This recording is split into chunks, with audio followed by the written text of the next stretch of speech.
today. The other part of the reason I'm here today is that as a good Inverness boy, I was a frequent visitor to Fort George as a youngster, and I was extremely privileged to have been asked to be a trustee of the charity which runs the museum fairly recently. My name is Mike Edwards. I'm the guy you used to see on the STV News, Scottish Television News, every night, also for very nearly 30 years. And I have a secret double life as an Army reservist. I'm also a published author of fiction and non-fiction, and I am the trustee and ambassador to a number of other charities, military and civilian. I'm really looking forward to hosting what promises to be a fantastic event this afternoon. We certainly have some stellar experts and academics who will be sharing the event with us, and we'll be taking a fabulous A to Z through the museum's exhibits and artifacts, hearing from our expert guests in and around that, and of course taking questions from you from Facebook land virtually at the end of the event. Anyway, enough of me. Let's see the first tranche of the museum's exhibits and artifacts from Alpha to Golf.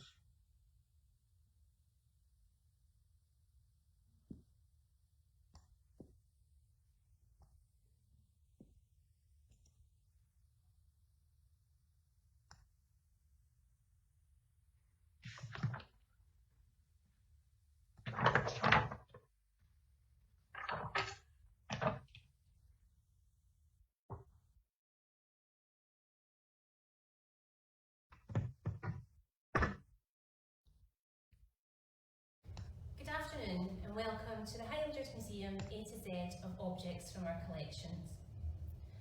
Our volunteers and staff have put together a list of their favourite objects from the collection to share with you this afternoon. I'm kicking things off today with A for Aris, or more specifically, the Incident to Aris, which is the name of this oil painting by an unknown artist. The painting depicts two Seaforth Highlanders at prayer, or so it seems, but not all is as peaceful as it would first appear. On the night of the 8th of April 1917, the 4th Battalion Seaforth Highlanders launched an attack during the offensive at Arras. When the commanding officer reached German trenches, he found two Seaforth Highlanders, one man kneeling with his New Testament in his hand, the other sitting with his arms outstretched. Sadly, they had been killed and left in this position by an overhead shell. This painting is an interpretation of the scene witnessed that night. Hello, I'm Edward Andrews and I'm one of the volunteers at the Highlanders Museum. I'm also a retired padre. This time I'm looking at B for Bible. In wartime, there is an awful lot of basically superstition about religious objects and how they will protect people. This varies from sacred medals on in. One of the great Reformed symbols is the Bible, and here's a Bible that in fact was struck by a bullet, hence saving the life of Corporal Fox. It's a beautiful piece of symbolism, and of course it raises the question of chance or divine providence.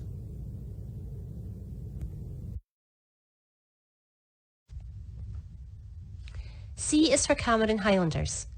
This is an oil painting by an unknown artist of Sir Alan Cameron of Erracht. In 1793, when war broke out with France and the government had to increase its infantry, Cameron raised a regiment of foot from the men of the Clan Cameron, and the 79th Regiment of Foot, or the Cameron Highlanders, was established. In 1873, the regiment was renamed the 79th Queen's Own Cameron Highlanders in recognition of Queen Victoria's affection for them. The regiment was spared amalgamation in 1881, but their name changed again as regimental numbers were withdrawn from use. The 79th became known as the Queen's Own Cameron Highlanders. They continued under that name for the next 80 years until they amalgamated with the Seaforth Highlanders in 1961 to become the Queen's Own Highlanders, Seaforth and Cameron.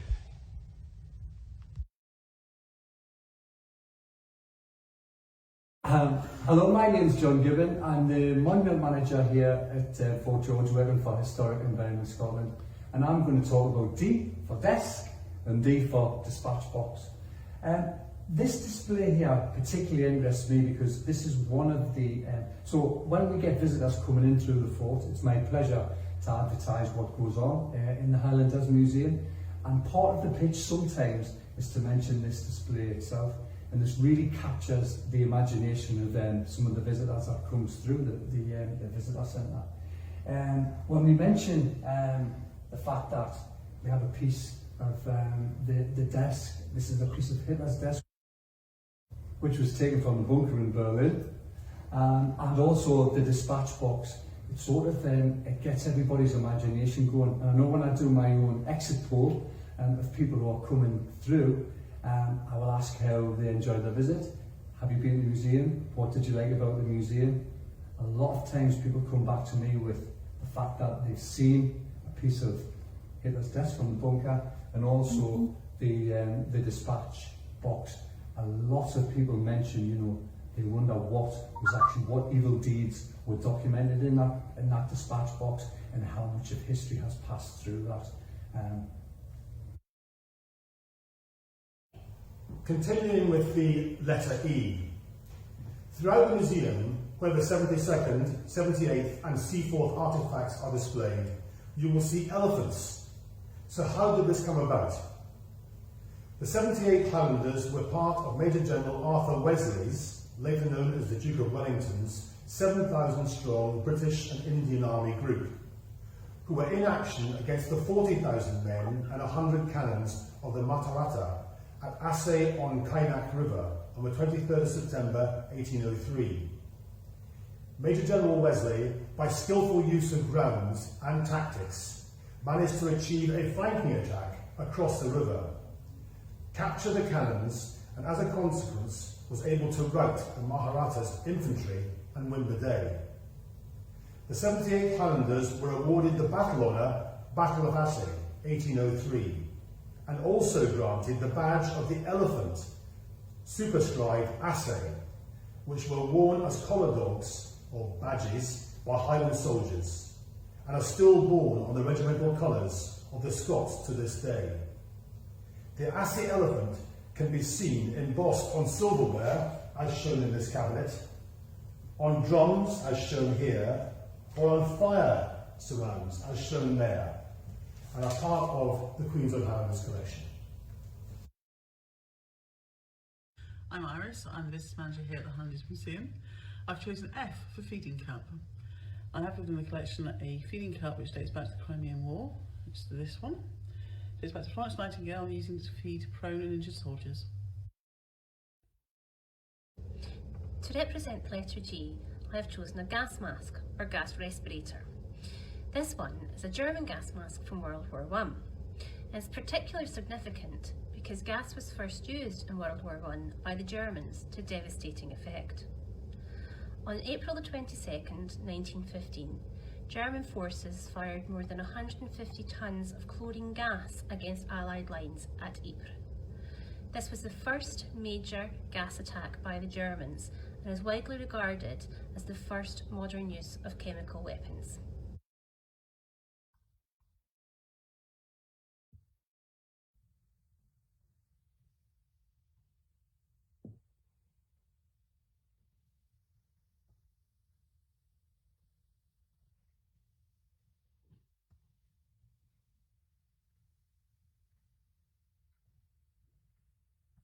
Okay, well, thank you very much indeed for that very interesting run through of the first set of artifacts. I always have a bit of a cold hand of fear whenever I see a respirator, because when I was mobilised to serve in Iraq, sadly I had to use one for real.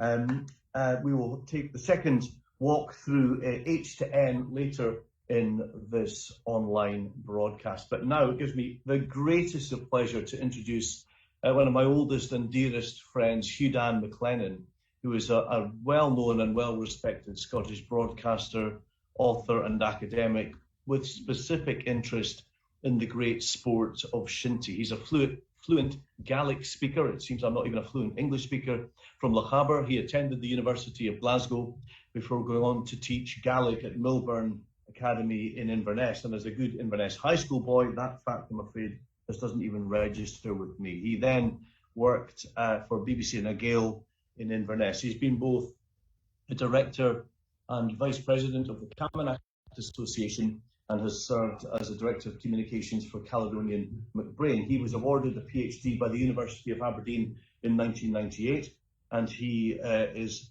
a well-known and respected author of several books on shinty, and he played the game himself for Fort William and the Glasgow University Shinty Club. Hugh Dan, the floor is yours. Mike, thank you very much for the one thing you failed to mention in our joint CV was that I carried you through many a football match on Saturday mornings back in the day in Inverness, but that's a different part of history. Thank you very much for the opportunity to join you today and to overdress for the occasion. I should say, these post-COVID times, this is the first time for ages I've worn a tie. The tie I'm wearing is actually the Bewley Shinty Club tie, and I'll explain the significance of that as we go forward. The other thing I'd like to do, I can't compete with you, Mike, in the military stakes, but I have this artefact which I suspect will be free to a good home sometime in the future, and it may very well, if the museum would like to take that sometime in the future, I might be prepared to upload it in your direction. But I'll explain about it. It's a rather nice piece which was made by a character you may know in Inverness yourself. He may be with us today, Roddy McLennan of Aird Artisans, who's, if I can loosely refer to him as a shinty stick maker to the famous and to stars. The plaque says Mary Crean Iach Nandrein, which I suppose is a near to Gaelic equivalent of We Shall Remember Them. And Roddy made me this rather nice little piece after we had been doing for a number of years. And if we move on to the next slide, some of you may have heard a series of musical interpretation shows that Gary Innes and I presented to mark. If we could just, I think either the screen is jumping ahead here. If we could stay with the symbol, I'll explain this. We commissioned Neil Montgomery, a fellow in Skye, did this rather remarkable image for us to symbolise the shows we were doing. And what I'm trying to do in the next 20 minutes or so is virtually mission impossible. It's to try and skim through Shinty's relationship with the military forces over the last 100 years, and specifically, I suppose,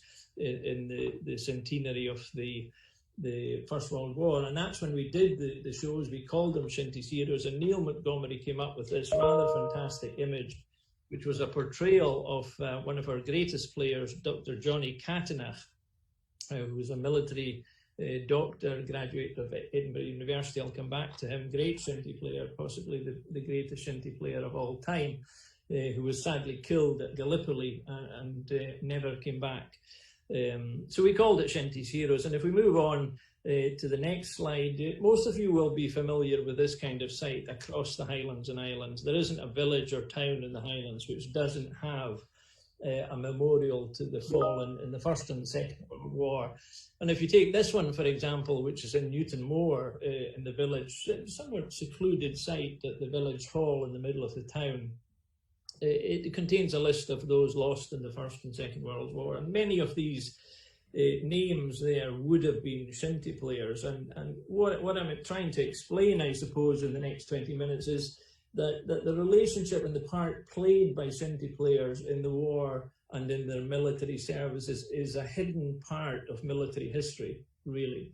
There have been several attempts to draw some of these strands together, and I would like to argue that maybe we should, well, there's no maybe about it, I believe we should be doing more to raise the profile of that particular part of military history, and I'll explain in the next few slides just why and how Fort George, for example, would be a very significant part of that history. And we performed one of the Shinty Memories shows, the Shinty's Heroes shows, in 2019 when we were in the chapel, and we, myself and Dr. Margaret Mackay, who may be with us today, and Anne-Marie Patterson from Bewley, both of whom will appear in my talk as we go forward, presented a presentation called The Pattersons of Bewley, Centenary Reflections on Rifles, Romance, Shinty and World War I.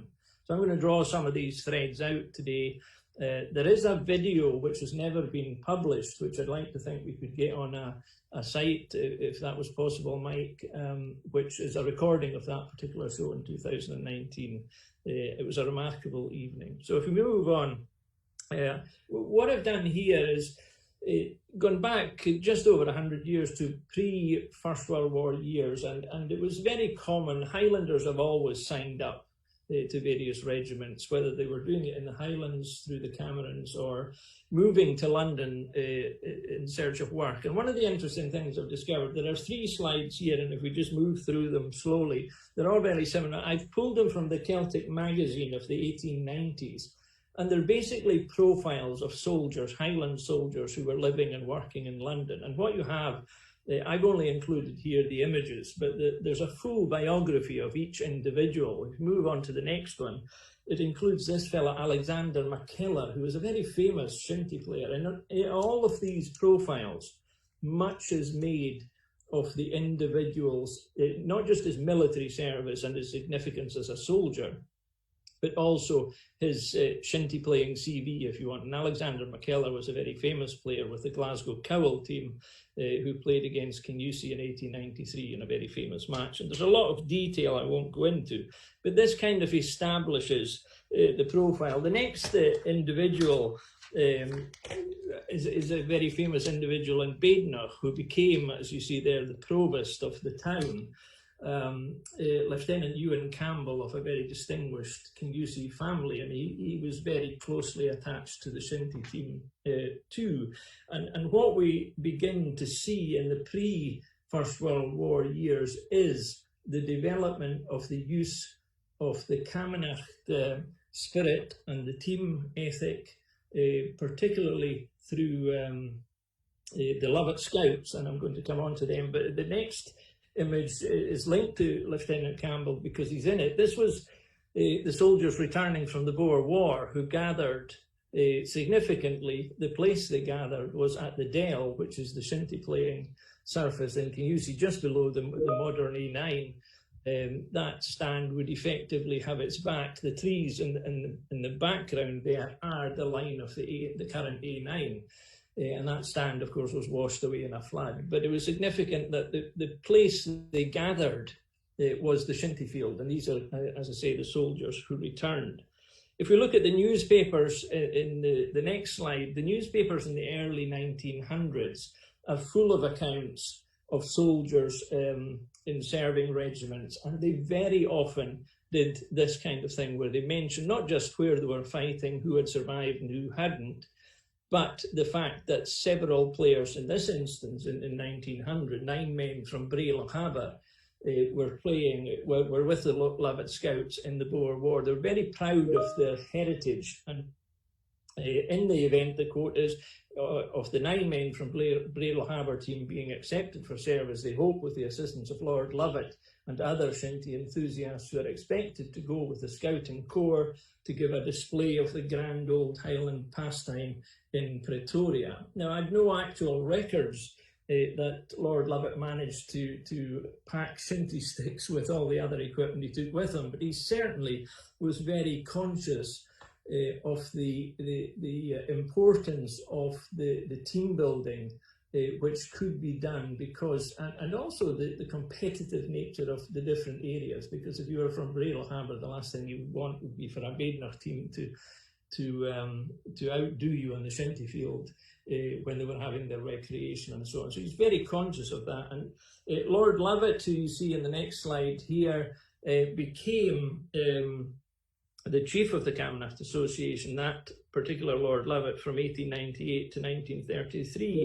and his family continued their connection, and it was purely and simply, I believe, because of their awareness of the importance of Shinty to the men they were commanding. The arguably more famous Lord Lovat in the Second World War, he was chief of the association from 1946 to 1961. So they managed to keep that relationship. And if you find in the early records of the Shinty's governing body, you have a lot of military people appearing as the figureheads of the association. Captain Chisholm of Glassburn, for example, was the first chief of the Camanachd Association. And we find it later again in the Second World War, Colonel MacDonald of Blairhour was chief between 33 and 40, and then he handed over to Lord Lovat. So there's a continuing military presence in the governance of Shinty. Now, in terms of playing, for George has a significant history. And if we look in 1904, I unearthed this priceless image of the first Camerons, who were notably good enough to defeat, if we go back, just stay with the 1904 image, that team of soldiers pictured in the square was good enough to beat King Yusi, and they beat them at Fort George, where there was a very excellent playing surface at the time. Now, we know who these people are. We have their names, and they were drawn from all the different Highland areas, and you can see, particularly in the way they're turned out, they have a full set of gear, they've got all the sticks and balls and all the rest of it, but they're in a strip. So there's very much the idea that it was a team, and they were indulging in team building exercises. And this, as you see from the date, is 10 years before the start of the war.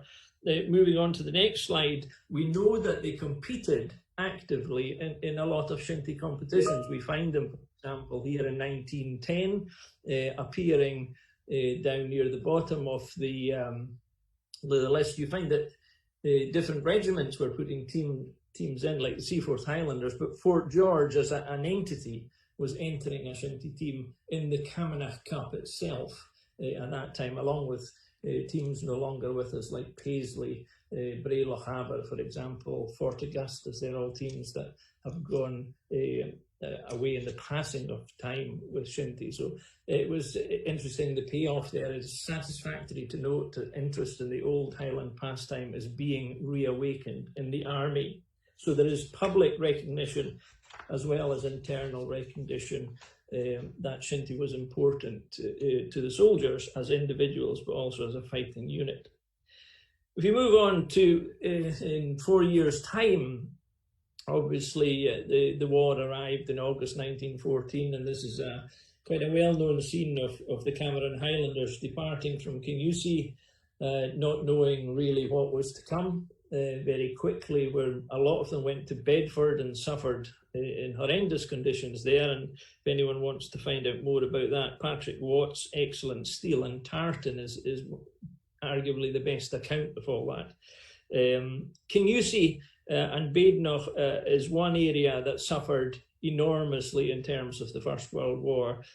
Our next slide shows, and a lot of the population of King Yusi at the moment would find it hard to believe that this happened, but TA camps were held in King Yusi pre-First World War, and you get an idea there of the scale and the impact of what happened as these soldiers, the part-time soldiers, if you want, who were preparing to go to war. And we know that during these camps, they would organise Shinty matches between the different areas to kind of engender a competitive and team spirit amongst the guys before they went away, and kind of keep them interested in their previous life, if you want. And as part of the departure, the next two slides I'm going to show, and I want to flip back and forth between the two of them, are somewhat contentious, but they are interesting as an exercise to have a look at them. If we have a look at the first one, this is allegedly, and I'm going to be very careful with the language I'm using here, a picture. If we stay with the first one, if we could for the moment, the Camerons leaving for the First World War, and where they assembled in the square, it would appear in front of Edinburgh Castle. Now, many of these soldiers would have been from the Highlands and the Islands. Donald Rua Haruna, Donald MacDonald, who wrote the famous song in Yellow Van, is quite probably in amongst this group. And we have other pictures, more, if I can call them, genuine pictures of these soldiers coming down the esplanade and so on. But this was allegedly the Camerons before they left. Now, if we move on to the next slide, this is allegedly what came back. Now, I don't think you need to have a degree in forensic science to kind of establish that. Sorry, if we could just stick with that one just now. This is what I would kind of call a photoshopped version of the truth, in that it has a value. I don't believe that this one in particular is genuine. I think it's an attempt to show the scale of the losses suffered in the first years of battle. This is allegedly a representation of the relative strength of soldiers who came back, as opposed to, if we go back to the previous slide just for a second, which is what went away. Now, if we translate that kind of impact into the disproportionate impact that kind of loss would have had on Highland communities, it is clearly evidenced in the loss of shinty players over the period of the First World War and then the decade after, where teams tried to reform and re-strengthen themselves. And we don't have an accurate picture in sheer numbers, in precise numbers, but my own inclination is that something between 15 and possibly 20 full teams would have been lost. Now, that is a kind of vague notion. If you multiply that by 12, it gives you an idea. But within small Highland communities, the relative loss in places like Bewley, Kingussie, Newtonmore, Fort William Le Havre, Tyne-Bruich, and particularly Portree and Skye, which suffered horrendously in one particular battle, and Festubert, which we'll hear about later, it was an enormous loss. And then if you move, again, go back to that slide, without arguing about the authenticity of the pictures, I think it's a fairly reasonable attempt to show the loss. That loss was also reflected beyond, if we move on to the London slide now, please, the fact that Highlanders were lost from London is reflected in this quite poignant plaque in the corner of the Crown Church in London, where the Shinty Club, the London Camanachd Club, remembered the players they had lost during the war, and they're listed there, and you can see the names. They're very obviously Highland names and island names, I would suggest, McGrory and so on. So these are the Shinty players. It was Hanenam, Buan, their name will forever be remembered.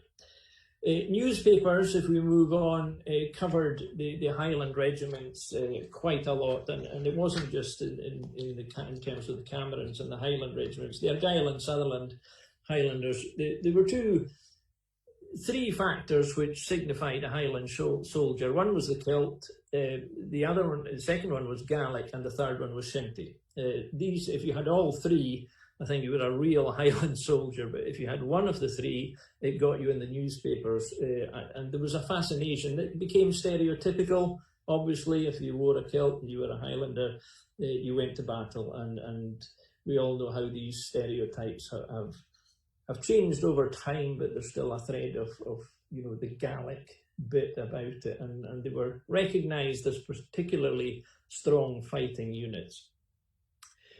The next slide is also from the newspaper, a local newspaper from the Badenoch Herald, and this was sadly a regular feature of the newspapers of the time, where they recorded. The Inverness Courier, for example, did this kind of thing, maybe less graphically, but the lists of sadly the dead from the various battle. And we see here a lot of these people there we know were Shinty players. From particularly the 4th Cameron seemed to have suffered enormously. They weren't the fittest men of their generation, of course, who had left to go and fight, so it's no surprise they would have been Shinty players. They were all working in the hill. Largely, some of them, the Lovat Scouts, were picked for their sharpshooting skills, we know that. But they were a common type, but this was sadly what the people back home were reading. If we go to the next slide, the Camanachd Cup final of 1914 was played in April on the same day as a Scotland-England football match, and the Camanachd Cup final sorry if we stay with that one, was played in the morning so that these players there could go and watch the soccer match in the afternoon.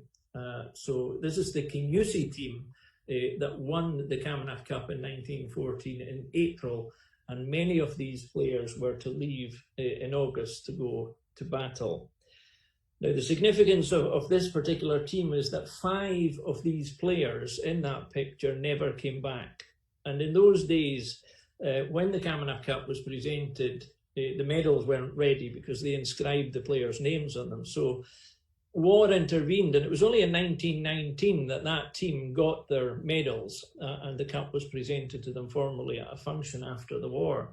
And what the Kinusi team did in honour of the 5 who never came back was they left 5 spaces at the table, and they put a cap. You know, the winning team used to get a cap each for each player, and they put the 5 lost players' caps on the table at the places where they should have been sitting. And one of these caps is now in the museum in Newton Moor.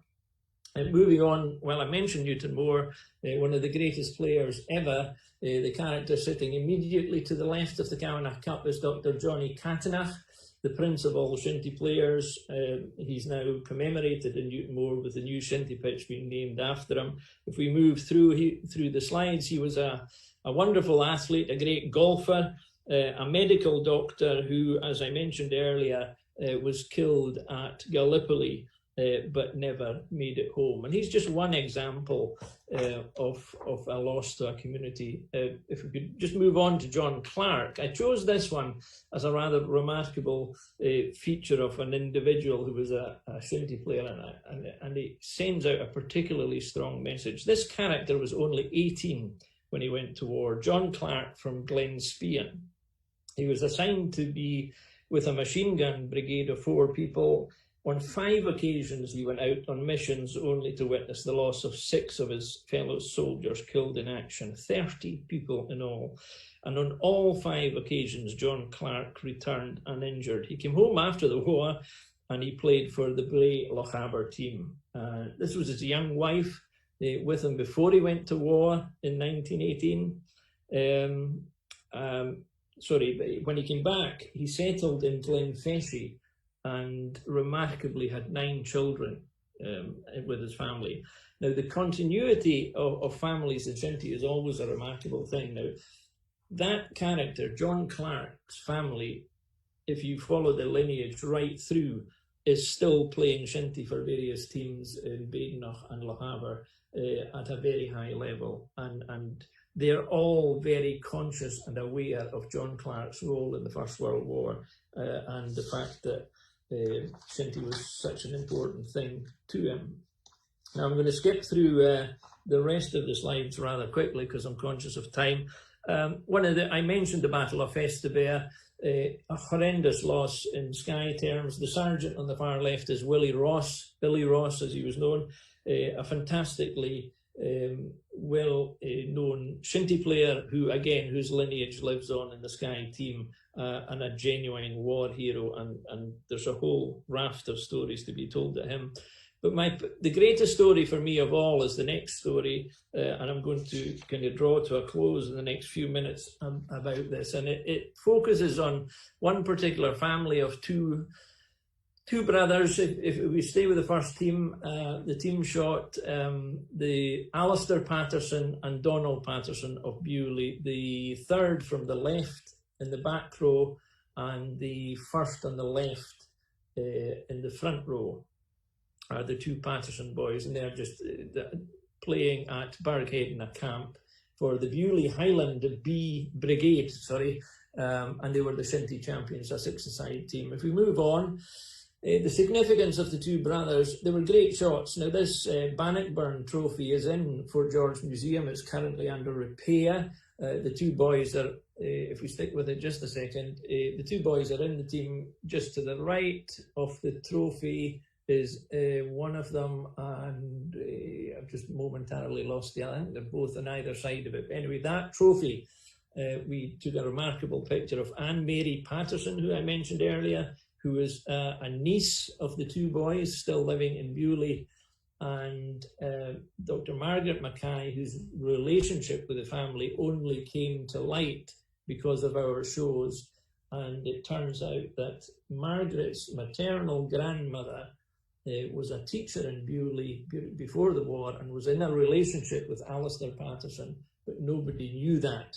She eventually went to Canada, and there's a whole backstory of all that where Margaret came back and had a lot of the medals, still has the medals, which Alistair gave to Anne. It's a particularly poignant story. But in shinty terms, if we move on, the guys were fantastic shinty players. They were in, we see them here, just to the back of the cup. That's Alistair sitting there, and Donald is in the rear. He's the first player on the left-hand side there. So they were in the Camanachd Cup winning team from Bewley in 1913. And I just want to finish with the most poignant aspect of this of all, if we move on. The deaths were reported widely. The bodies were never repatriated. They were buried abroad. After the Battle of Festubert, Donald lost his life trying to rescue some of his colleagues, and we know how they both sadly met their end, and it's a terrible story. But for many years, Donald was the piper, and if we move on, for many years his pipes, which did come back, along with a fragment of his clothing, and also a remarkable piece of paper, which was this shinty tune, the Bewley Shinty Club, and it lay for many years in the family loft until Anne Mary Patterson took it out and presented that tune to a very famous character. I'm going to end on this guy because he is a very a remarkable guy in his own right. But Duncan McGilvray of Kilrossie, famous musical and farming family, if we move on to the next slide,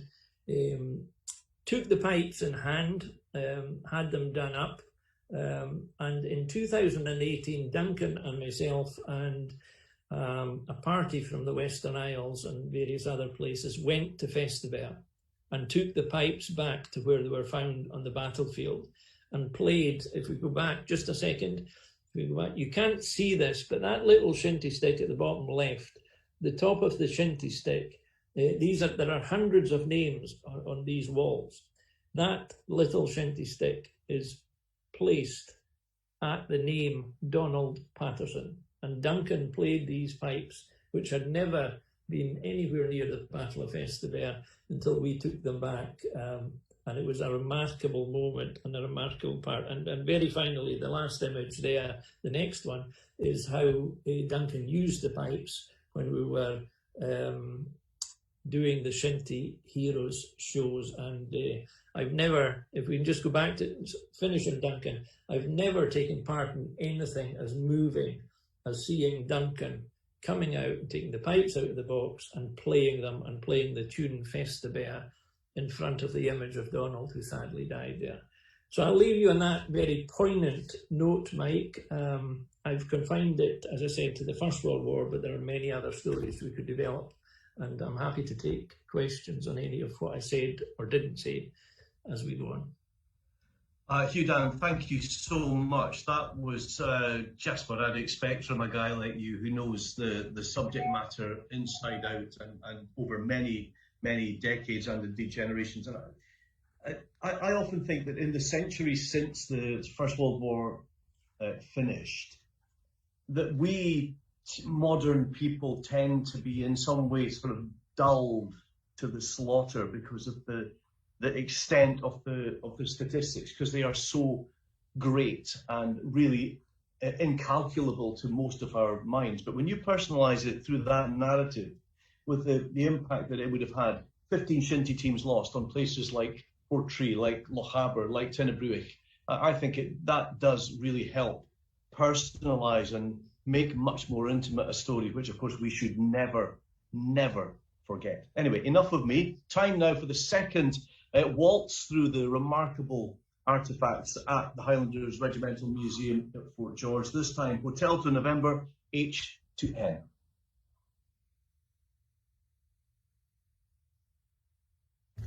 Good afternoon. My name is Bob Shanks. I'm one of the volunteers in the museum. And I was lucky enough to be invited to choose a couple of items from the collection which I particularly like. I found this task very difficult because there are so many interesting and unique objects in the museum which I would encourage you to come and see for yourself. However, there are two which I would like to talk to you about. The first one here is a mouth organ, a harmonica, and this was presented not to one person but to two after the Battle of Lewes in September 1915. If you can imagine, just close your eyes and imagine a terrible battle scene with shells going back and forth and bullets, etc. One end of the trench we have the King's Own Scottish Borderers, and they weren't too keen to get out of the trench. I don't blame them. But the officer said to a piper Laidlaw, "Right boys, give us a blow, piper." And the piper got out and walked the parapet and indeed gave them a blow. He was rewarded for doing that by being awarded the Victoria Cross. Further along the trench we have the 7 Seaforths, and they're in the same position, but they don't have a piper. So what do? 2 NCOs get out on the trench with their harmonicas and play tunes which encourage the men to get out of the trench and do what they were planning to do to attack the Germans. Both the men were awarded the Distinguished Conduct Medal, and we're lucky enough to have one of those in the collection here. Also, in a very early form of crowdfunding, the readers of the Daily Mail, they got together and gave a harmonica each to the 2 NCOs. They're beautiful. We have one in the collection.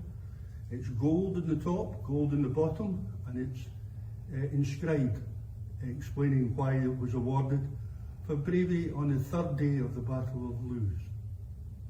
It would be remiss of me if I didn't mention the 2 men involved.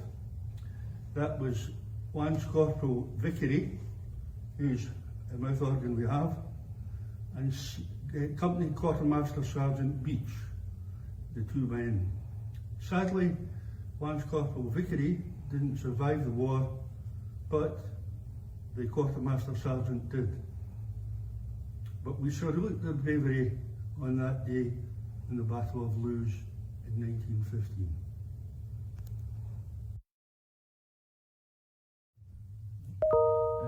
Hi, I'm Jack. I'm a volunteer here at the Highlanders Museum. We are here in the medal room, and I'm chosen in the A to Z I for Iron Cross, which is right here. So this is J.H. Stoppard's Iron Cross. He served in the Queen's Own Cameron Highlanders in World War I, and when he was wounded and captured in World War I, his captor, a German soldier, ripped this off his own jacket and said, "If this is war, I don't want to be seen wearing this." So it's Stoppard's own sort of war trophy, but instead of being a picking, it's actually more momentous. J is for jumper or jersey. This jumper was donated to the museum by Mrs. Scott. Her husband, 2nd Lieutenant T.D. Scott of the Seaforth Highlanders, was taken prisoner at St Valery in 1940, and he was held until his release in June 1945. He spent time in Oflag 7B, where fellow officers knitted this jumper from wool they salvaged from old socks. When it came to choosing an object from our collection to represent the letter K, there really was no other choice but the kilt, because of the long association between the kilt and the Scottish soldier. We have many examples of kilts in our collection, but I have chosen this example, which is a mud-stained kilt that belonged to Private James Calder, who was badly wounded during the Battle of Ober Ridge in 1915. Scouts. The Lovat Scouts were formed by Lord Lovat in 1900.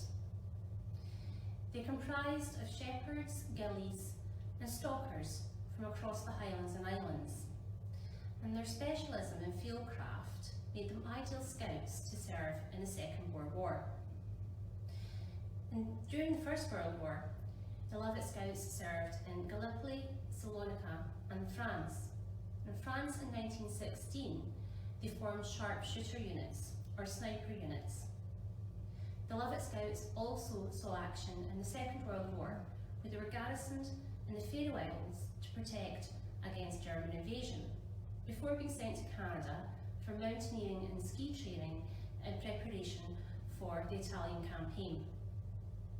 The Lovat Scouts' real legacy is that they were the British Army's first ever sniper unit, and they transformed the standard of intelligence scouting. M is also for mine. This is a German shoe mine. They were widely used in the Italian campaign of 1944 as anti-personnel mines. These were particularly dangerous, as their wooden casing made them impossible to detect using the magnetic mine detectors of the period. The box contained 200 grams of block explosive, enough to cause a serious wound rather than kill outright. N is for nightcap, and this rather fetching example of a knitted nightcap belonged to Captain Stewart of the 72nd Highlanders. Over the course of 2 years, Captain Stewart saw service in the Crimean War and the latter stages of the Indian Mutiny. During the 17 months of operations in India, part of the regiment marched over 3,000 miles. One of the reasons that I picked this knitted nightcap to talk about is I think that it's ageless. This nightcap, would you believe, is over 170 years old, but I don't think this would look out of place nowadays.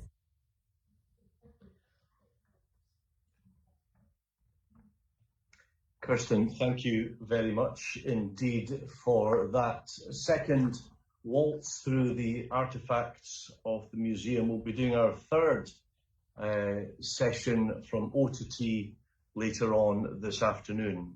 In the meantime, it gives me great pleasure to introduce our next guest speaker, Dr. Alison Chan from the University of the Highlands and Islands, who will speak to us about reserved occupations in World War II. Now, Dr. Chan graduated with a degree in history, in Scottish history and English from the University of St Andrews, with a specific focus on depictions of Scottish landscape in Scottish literature, which is very, very, very interesting. She worked on Scottish land access legislation before returning to academia in 2009 to complete an oral history-based PhD from the University of Strathclyde. Her subsequent research has focused on men who worked in reserved occupations, as we'll hear about shortly.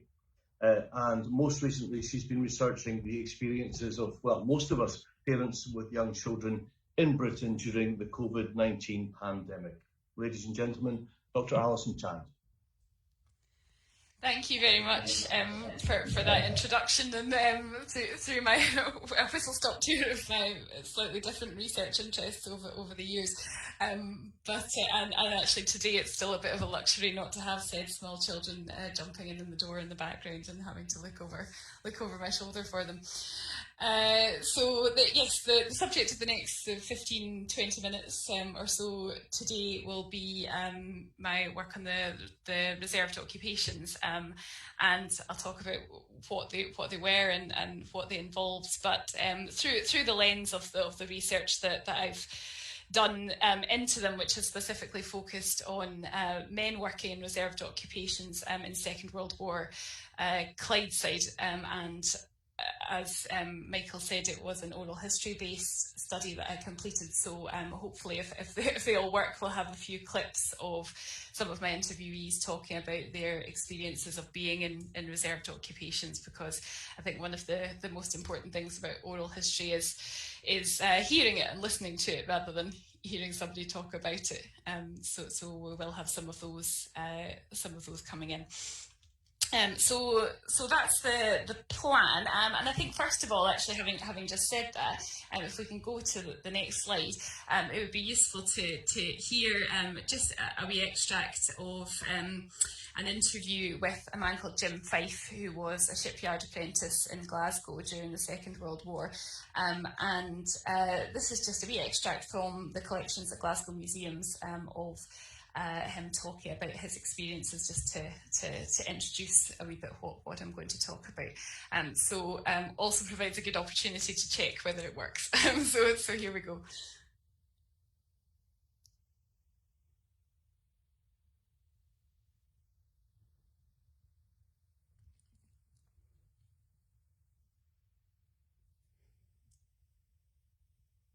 And again, Dickensian, it was 10 times worse than Rattray's. But I worked in the shipyards winter and summer, and I really did hate every minute of it. It was awful. But I did get my apprenticeship completed, and I got out of Charles Rattray's in 1946. That was just after the war. During the war, more or less to get out of Rattray, out of charters rather, than anything else, I volunteered for the Merchant Navy, and I was made very welcome. By God, yes, what a good idea. Until they found out where I worked. I worked in shipyards, and I was working on minesweepers and destroyers. And the job that I was doing was installing, not designing, just installing and connecting the electrics of the Aztec system, the old submarine detection equipment. That doesn't make me a genius or anything. It was just one of those jobs on a ship. But I suppose it sounded good. So I was told I could not join the Merchant Navy as I was in a reserved occupation, work of national importance, and that was...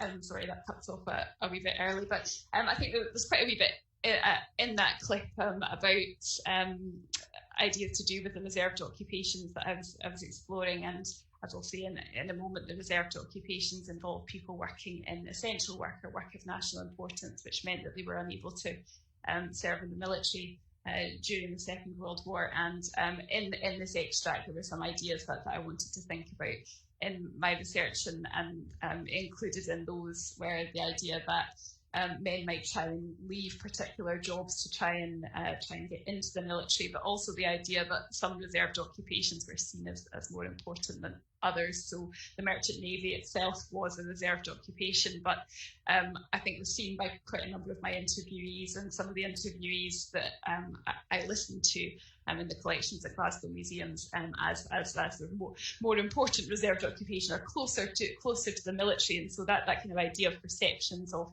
the different jobs that people did and how that affected how people felt about their jobs was quite a central focus to what I was looking at in my research. If we go to the next slide, I'll just give a wee bit of background to the reserved occupations and what they were. And the British government began to devise the schedule of reserved occupations in 1922 to prevent the loss of skilled men into the armed forces, as happened during the First World War. And a list of occupations was drafted as early as 1825. And was revised continually up to the outbreak of the Second World War. And in 1938, what we know of is that the schedule of reserved occupations was published, but then later revised further into 1939. And there were key categories of reserved occupation, and reservation for some of these categories took place at different ages. So, for example, heavy industrial work in, for example, the shipyards, men were reserved at quite a young age, from age 18 upwards, whereas in perhaps office administrative work in shipyards or bank and insurance work, reservation could take place up to the age of 51 by the end of the war. So because of when I carried out my research, which was when I carried out most of my interviews, which was between about 2010 and 2011, most of the men that I interviewed myself were in their late teens or early 20s during the war, so most of them were working in quite heavy industrial work, and I didn't have the opportunity because of the timings to speak to men who were reserved at an older age. But yeah, so the British National Services Act in September 1939 made men aged between 19 and 41 liable for conscription into the armed services, and the National Services Number 2 Act in December 1941 extended that to include men aged between 41 and 51. But what isn't so much recognised is that in 1944, at the height of conscription to the armed forces, and at a time when there were 4.5 million servicemen, 10.3 million men, like Jim Fife, who we heard from earlier, were also engaged in civil employment, many of those not under 18 or over 51, and working in jobs that were reserved. And I think even at the time of the Second World War, and up to the present day, the reserved occupations aren't necessarily widely understood. So the focus of my PhD research was exploring the experiences of men in reserved occupations and whether it was that they experienced the same kind of things as people during the First World War who if they didn't go to war, that there's stories of people being handed white feathers on the street and things, and whether this was something that people experienced also during the Second World War. If we go to the next slide, we can have a look at some of the collections that I looked at in some of this research. I carried out about just over 50 new interviews over about a 2-year period with men and some women who worked in reserved occupations as well. And the youngest interviewee I spoke to was 86 and was still a very young man at the time of the Second World War. So that gives you an idea of the kind of age ranges of the men that I was speaking to. But as well as that, I also worked quite extensively with the oral history collections at Glasgow museums, which incorporates more than 650 interviews on various different media forms. So I listened to quite a few of the interviews in those collections. And I think what the oral history methodology does, and what interests me and fascinates me about oral history, which is something I still work with in lots of different capacities now, is its ability to explore not just what happened, but also the meanings of events for people and how people experienced events and what events meant to individuals and to communities. So kind of looking at the nuances and the complexities under perhaps more stereotyped versions of the past. That for me is what I hope to get out of this. And as well as that, I also looked at various different autobiographies and diaries and other kinds of personal testimonies that had been left.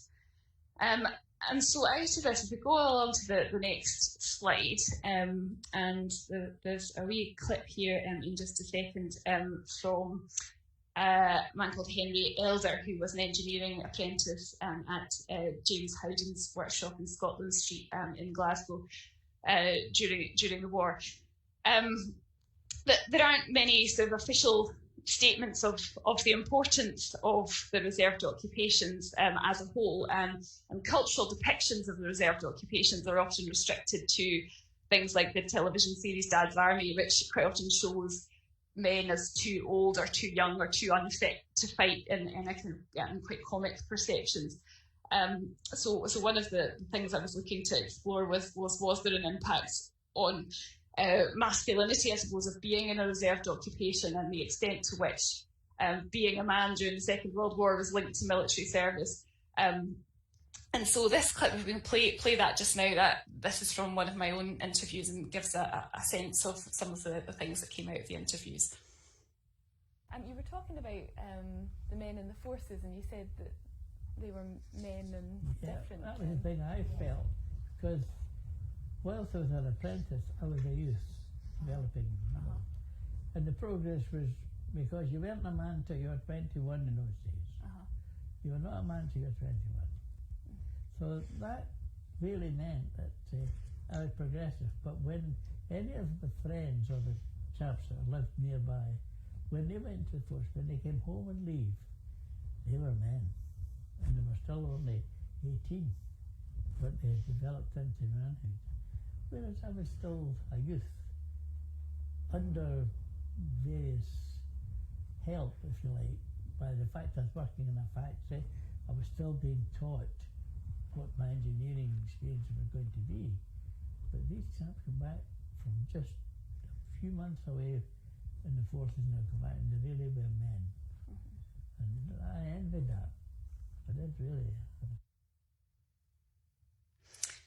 So yeah, I think out of quite a lot of the interviews that I did came out this idea that that manhood and the military were kind of associated with one another, and a lot of people that I interviewed and interviews that I came across would speak about trying to get into the armed forces or justifying their position in their job on the basis of the idea that they had tried to get out and do something else. That was an idea that came out quite strongly. But also as well, if we go to the next slide, also as well, I think what also came out quite strongly, particularly as the focus of these interviews that I was looking at was Clydeside and the west of Scotland.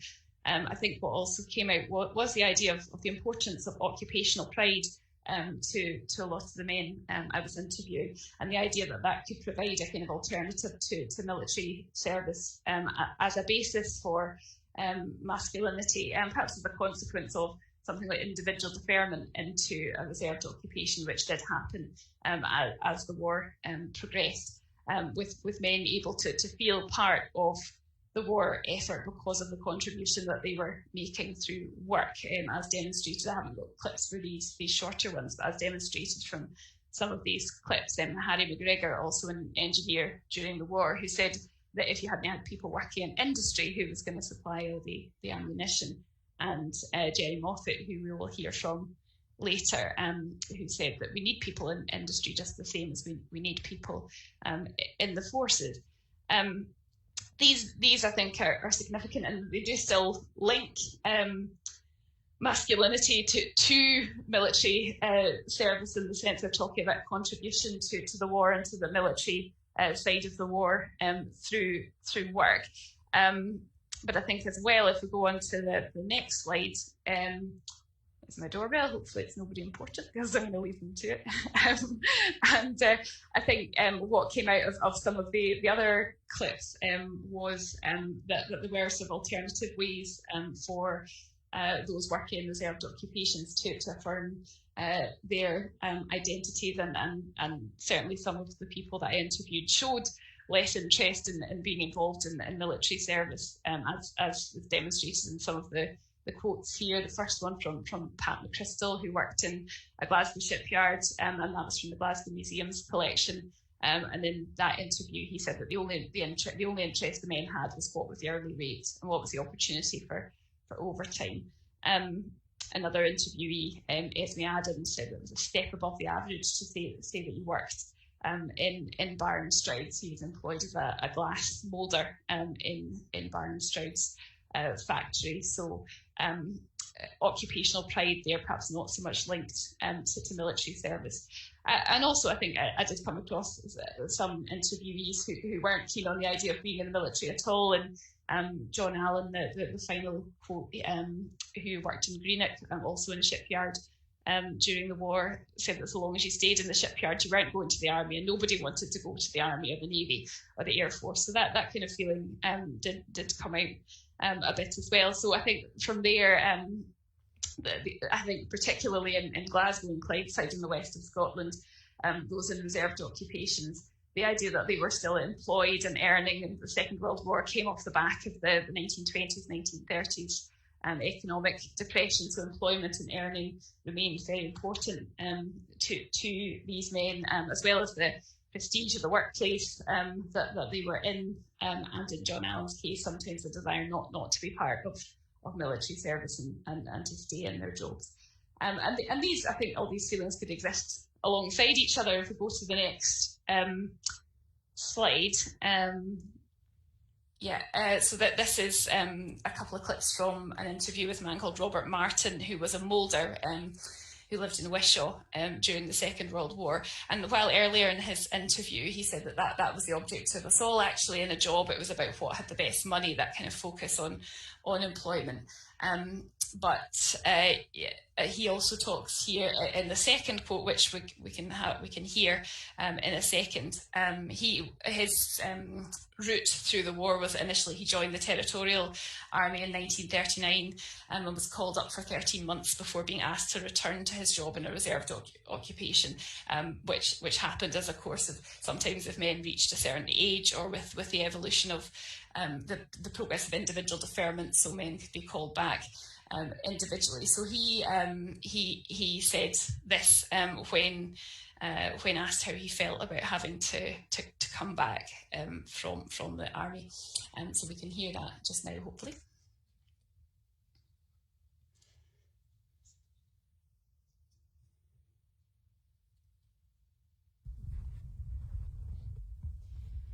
And how did you feel about being sent home from the army? I didn't like it.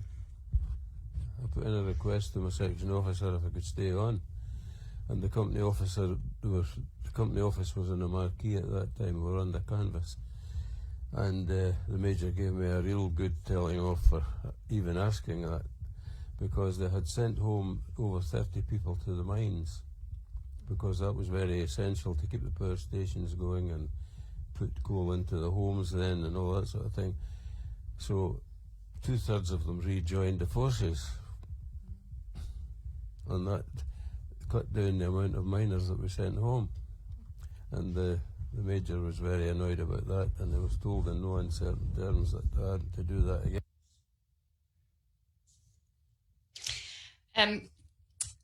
So I think there some of those ideas kind of coexist with each other. There's a feeling of wanting to get out of a job and go into the army, but also an interest in in being employed and earning money within the job. So those things I think could exist alongside each other.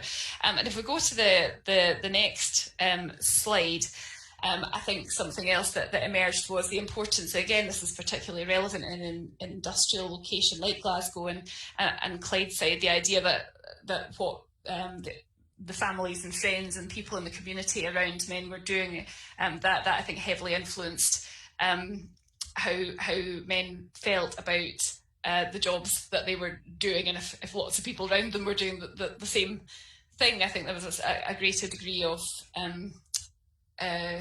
being comfortable with what it was they were doing, rather than if they were the only one. The first clip on the slide there comes from Henry Elder, who we heard from earlier, who said he thought his father wouldn't have liked him to go to the forces, and a lot of the people I interviewed talks about the opinions of their family members and their friends.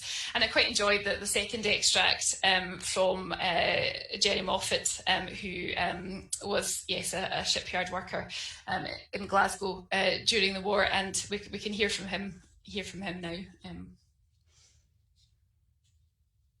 They joined the forces. I mean, it was, you get £5.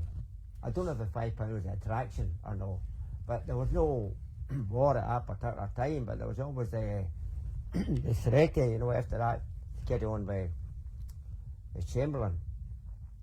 So they went to join the forces. Well, there was a place in Govan they went down, and we all went together. My brother, his pals, my pals went down, and this other fellow and I was at the back. We were the youngest, Paddy McKinney's young brother. So we went there. They said they wouldn't take any more. Maybe they're running out of fivers, I don't know. But they don't take any more that night. He says, you go over to York Hill Barracks tomorrow night, and you're going, well, I couldn't go to York Hill Barracks because someone else to do, maybe rape a girl or something. So I think the way he relates that is almost like the requirements of everyday life and what he was doing in everyday life dictated whether or not he was going to go and try and sign up and go out of his job or not. So perhaps suggesting that a desire for adventure and a bit of excitement was maybe motivating going to sign up, and if something better came along then he wouldn't. So lots of different ideas coming out of it. The next and I think final slide is kind of more speculation, because as I said, I wasn't able to interview a lot of men who were older during the war because they weren't around. But in some of the interviews, some of the people would talk about their parents, and also in some of the interviews in the collections at Glasgow museums, they were carried out earlier in the 1980s. So there's a wee bit of a reflection that perhaps older men might have been more comfortable with jobs that they did in reserved occupations and with not going away to the military than younger men were. And I think that comes out of the quote from Irene Williams, whose father was in a reserved occupation, when she said that she supposed there was a lot of young men with trench coats on, but if they weren't at the war, you rather thought they were maybe not well enough or strong enough to pass the test. So has got a different view of younger men in reserved occupations to her own father. And the second quote comes from a vehicle builder during the war, who was asked in an interview in the Glasgow Museum's collections whether he thought of signing up to join the forces, and he said he might have done if he was single, but he had 2 kids, so he didn't. So the suggestion that being older and with a family kind of influenced whether or not somebody would try and get out of their job. So that's just a wee bit of a whistle-stop tour through some of the oral testimonies that I did with men who were in reserved occupations, and quite a specific focus here on some of the quite industrial reserved occupations, because the schedule of reserved occupations did cover a whole range of jobs, from, as I said, men aged between 18 and 51. And lots of different jobs, so in, for example, science and farming and office work as well, all had different reserved categories. So this is a bit of a dip into that, and some of the ways that the people who actually worked in reserved occupations felt about the job. About the job that they did, and I'll stop there because I think I've been talking for the 20 minutes now.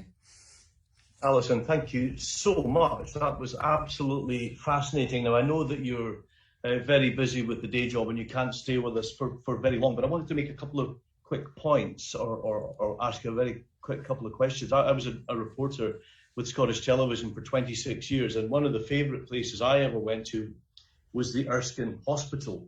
You talk about oral history and just having the ability to interview some of the residents. Many of the men had actually served in the First World War at that time, much earlier in my career, and it was remarkable to listen to them. And of course, I was very fortunate last year to be asked to be a trustee of Erskine.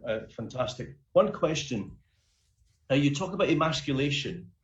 My uncle was a railway fireman, and he was not called up to go to World War II, but my father, his younger brother, was. And my uncle took to his grave a deep resentment that he was unable to follow. Was that a fairly common sentiment?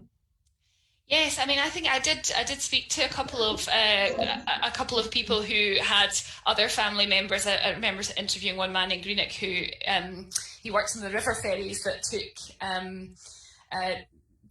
soldiers and sailors in the Navy sort of out from Greenock out to their ships out in the Clyde.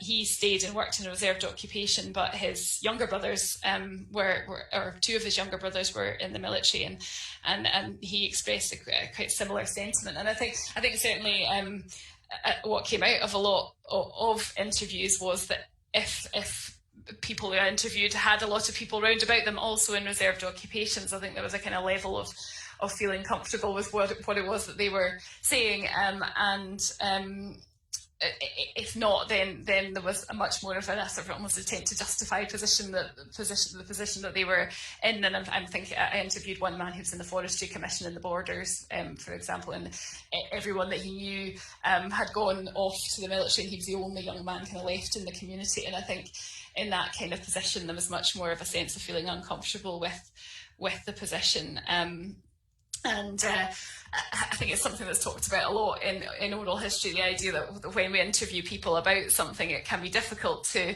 relate something that doesn't sit quite with the kind of public recollection of something in history. So, and I think in relation to the war, if something doesn't fit within the way that the war is publicly commemorated, it can be quite difficult to talk about in interviews. And even so, it's on Remembrance Sunday, we will see lots of different military organisations represented marching past the cenotaph, and we see other groups like the Women's Land Army and things like that. But we don't see somebody who was reserved in a shipyard office at the age of 32. We never have seen that, but yet that person was reserved for the war effort also. So the kind of selective nature of public memory can, I think, impact on how people relate their individual memories years later, which I think is one of the fascinating things about oral history and something that we can kind of untangle a bit in asking questions about it. But, yeah. Dr. Alison Chan, thank you so much. That was fascinating. Thank you for your time this afternoon. Well, time is passing, so let's quickly move on to our third waltz through the artefacts at the museum. Ode to Tea, Oscar to Tango.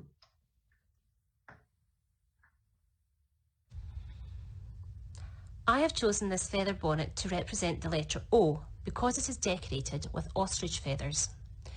Today you are most likely to see a feather bonnet being worn by members of a pipe band, but there is a long association between feather bonnets and the military, particularly Scottish Highland infantry regiments. The feather bonnet first appeared in the mid-1760s, and it's thought to have developed from embellishing the traditional knitted blue bonnet with large ostrich feathers. As more feathers were added, the height of the bonnet rose, and eventually a wire cage was used to provide support for the feathers.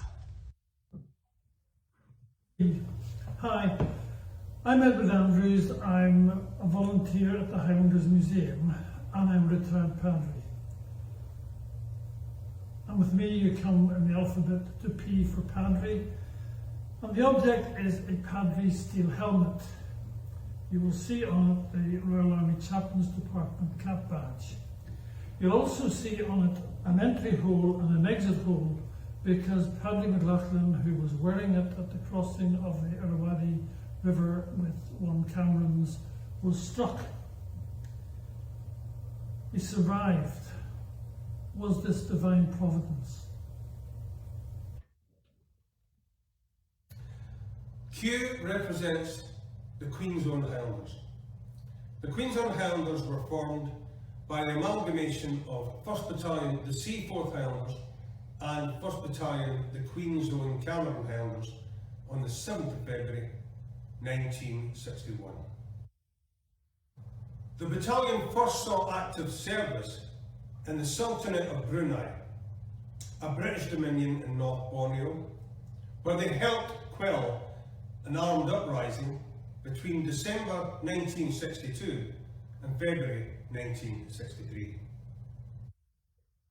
The battalion has served in Singapore, Germany, Sharjah in Arabia, Hong Kong, Kenya, Belize and the Falkland Islands.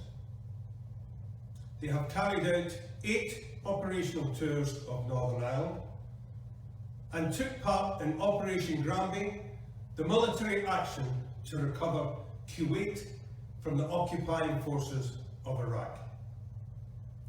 The Roll of Honour lists those who have died on active service. The Queen's Own Highlanders were well known for their ability for competition shooting. And this is borne out with the fact that in 1965, 66 and 67, they won the Army Championship at the British Army Skillet Arms meeting in Bisley. Later in 1971, they represented Great Britain in the CENTO Small Arms competition. CENTO standing for the CENTO Treaty Organisation, a Cold War alliance between Iran, Iraq, Pakistan, Turkey and the United Kingdom. The battalion would go on to win this competition, the only British battalion ever to have done so. In September the 17th, 1994, 1st Battalion Queensland Highlanders amalgamated with 1st Battalion the Gordon Highlanders to form 1st Battalion the Highlanders. R represents rifle. After a storm in 1993, this British Army Lee Enfield rifle was discovered on the beach at St Valery-en-Caux, the town where the 51st Highland Division were taken prisoners of war in June 1940. It is thought that the rifle belonged to a soldier from this division. It was presented to Lieutenant General Sir Derek Lang, who had been adjutant of the 4th Battalion Queensland Cameron Highlanders in 1940 and had returned as commanding officer of the 5th Battalion Queensland Cameron Highlanders when the town was liberated by the 51st Highland Division in 1944. The rifle was brought to Inverness by Mademoiselle Maggie Savoy, Deputy Mayor of St Valery. On 22nd April 1993, it was handed over to the museum at General Lang's request.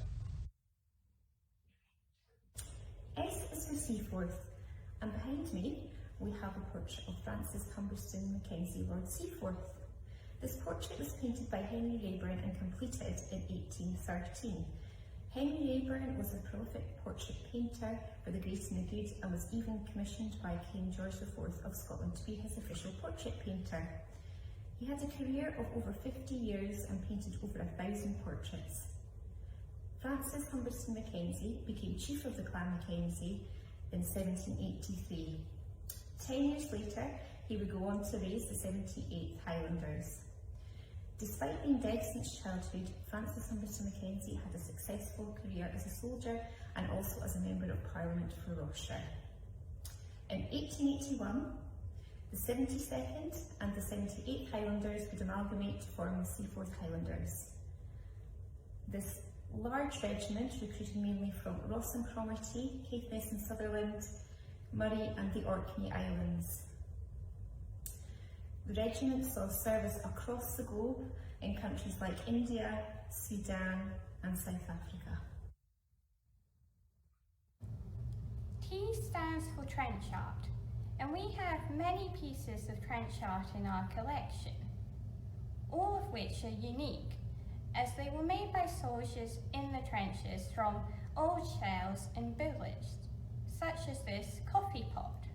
It gave the soldiers' minds something to keep them occupied with, instead of their fears and the uncertainty they were facing. It provided soldiers with a form of escapism and something to do during the long hours they were in the trenches, often damp and cold.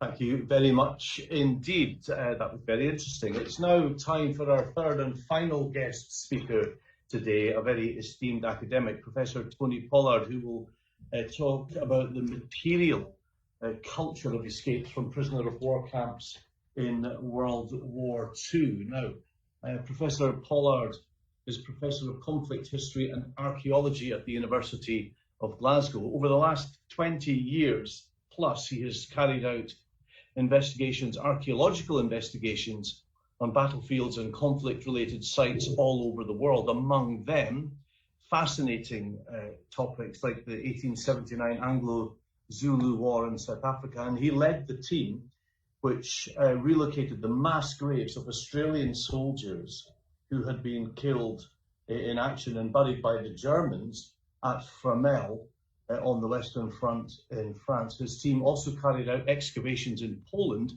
on the site of what we know as Stalag Luft 3, the prisoner of war camp, which was made famous by Hollywood in the film The Great Escape. Tony is currently academic lead and a field director with Waterloo Uncovered, a charity which has engaged military veterans living with physical injury and mental trauma in an archaeological survey of the site of the Battle of Waterloo in Belgium. And his next project will be related to the physical remains of the Falklands War from 1982, which is about to mark its 40th anniversary. Tony is currently co-writing a book on the archaeology of Second World War POW escapes with his colleague Ian Banks, and he will be talking about his research for this project later. And he's also written a novel, The Secrets of the Lazarus Club, which was published in 2009.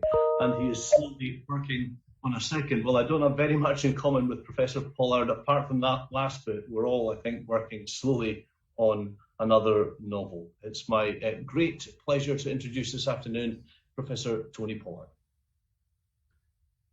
Thank you, Mike. Thank you very much. Yes, well, at the moment the dog isn't barking. The builders upstairs have stopped drilling. So fingers crossed we'll have relative peace for the next 25 minutes. If I could perhaps have my slides up, I will start with this lovely photograph. I didn't choose this. This was what the museum decided would be a good poster for my presentation, and I agree wholeheartedly, and in a way have created my next 25-minute talk around this. And as Mike has said, I was involved way back in 2011 now in the excavation of Stalag 3, or the site thereof, which is now in Poland. During the Second World War, it was in Silesia in Germany. The borders shifted with the end of the war. And we were focused there on the very famous event, The Great Escape. And don't worry, I will be showing a slide from the film, though we're not going to get into a debate here about the inaccuracies of it. I've sat in a forest on the site of Hut 104 with a bunch of veterans of the Great Escape with a beer in hand, watching the movie on a screen just in front of the entrance to the tunnel Harry, and for 2 hours had them yelling at the screen, that didn't happen, that didn't happen. But we're not going to do that because we don't have time here.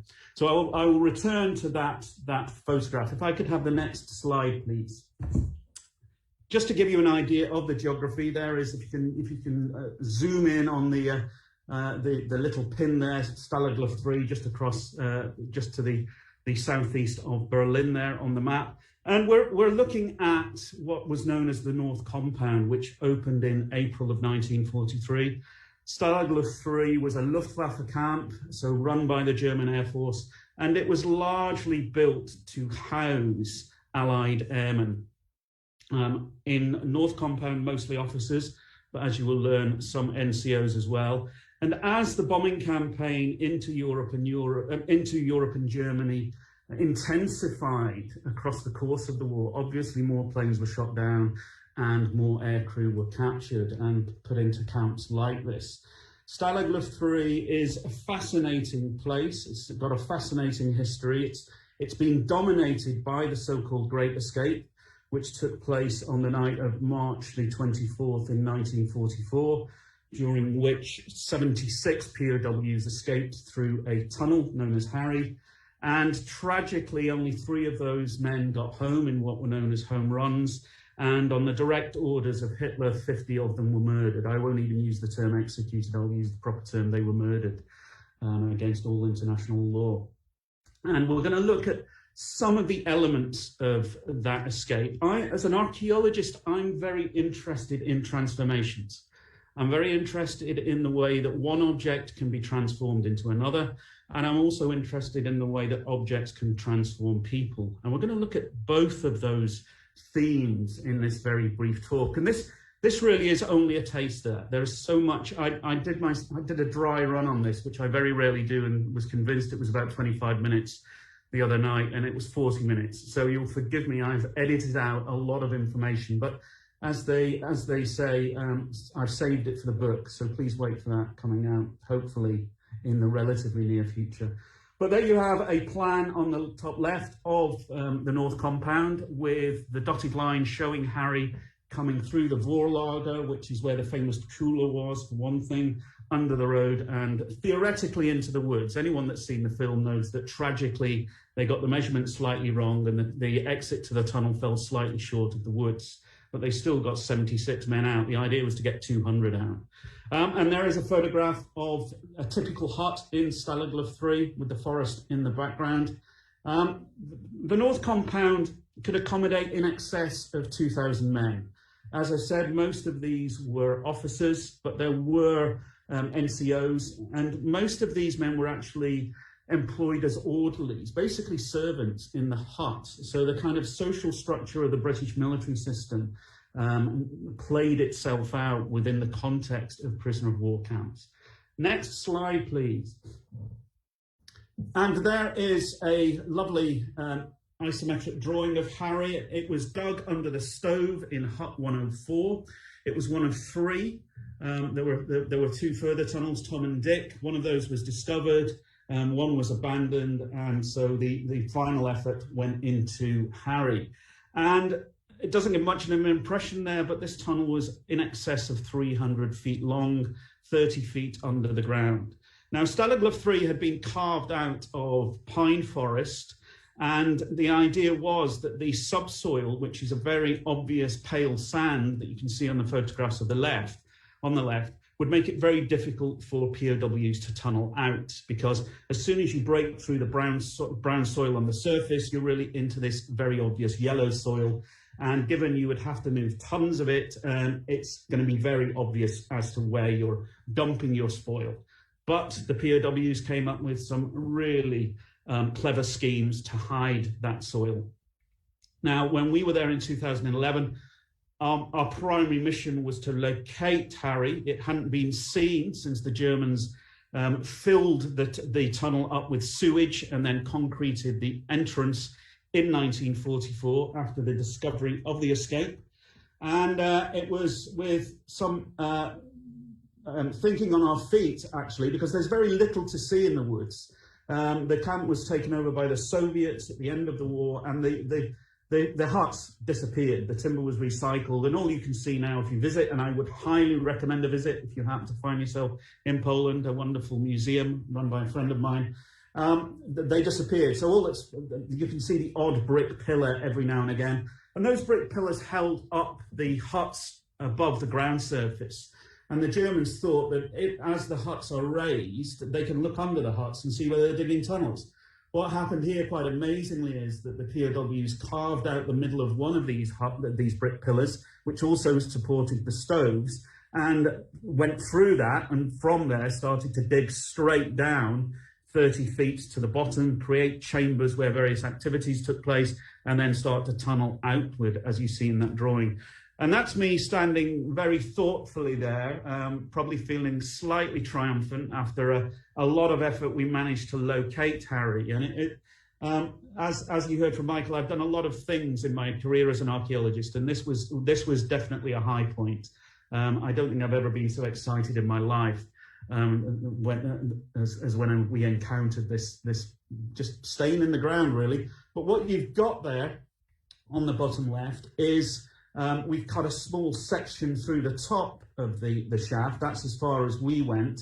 The different coloured soil to the top, the triangle to the top, is actually an event that we identified archaeologically. That's a repair to what was almost a catastrophic collapse of the tunnel, of the shaft at the top that was repaired. The main shaft itself is that lighter coloured square at the bottom, about 2.5 feet by 2.5 feet. And the circle you see in the foreground is the top of the air duct. You can't operate at that depth, in that distance of tunnel, without pumping air in. And again, the POWs came up with this incredible scheme where they transformed milk tins, clim tins as they were known, powdered milk. They cut the bottoms off, joined them together to make pipes. And that goes all the way down to the bottom of the shaft and then all the way along underneath the floor of the tunnel, providing air to the tunnelers at the end of it. I think that's everything for there. Next slide, please. And there we have a lovely picture by Leigh Kenyon. He was an artist before the war and produced some lovely images. In fact, I think both of these are by him. The one below is from Paul Brickhill's 1950 book, The Great Escape, on which the film was based loosely. But there you see activities in the hut. You can see the stove in the foreground, which has temporarily been moved away. the trapdoor that's been cut into the tiled floor, and a POW either coming in or going. It looks as though he might be going down. But you can see there on the bunk, triple decker bunk. You can see on the bottom bunk, Clintons, ducting waiting to be taken down. But also, if you look at underneath the top bunk, you will see the bed boards, which support the sleeper. And Pat Reed, who famously escaped from Colditz, described the bedboard as the most important raw material available to the escaping POW. And you can see in the drawing below, in the background, they've actually shored up the sand. The sand is also very unstable. Again, the Germans thought that it would be impossible to tunnel through. But they've put these boards in and they create a roof, a wall, and a floor. And so these bedboards are the key, really, to the success of these tunnels. And you can see there two men, one of whom is actually naked. Some of them did choose to dig naked. However, at times they were told to cover up because digging naked in the sand creates chafing and sores, and they might give you away to the Germans. And so at least in one instance, there's a record of one of these naked tunnelers, not through a sense of decency, but to stop him being scarred and perhaps giving everybody away, to put his underpants on. And underpants for them basically meant long johns, and you can see on the left that chap is. And he's taking soil that's been dug out by the man at the face and putting them in a box on this little trolley. And we're going to come back to this trolley. But you can see there he's got a little scoop or a shovel.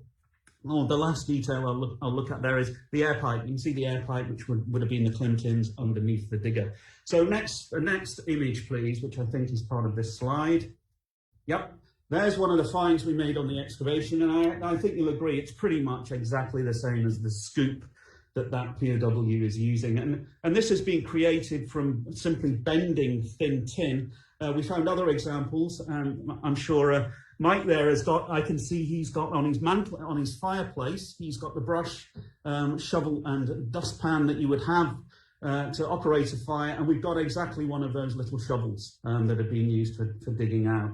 So anything that was a hand that could be used ready-made or converted was put to use in these amazing efforts. Next, please.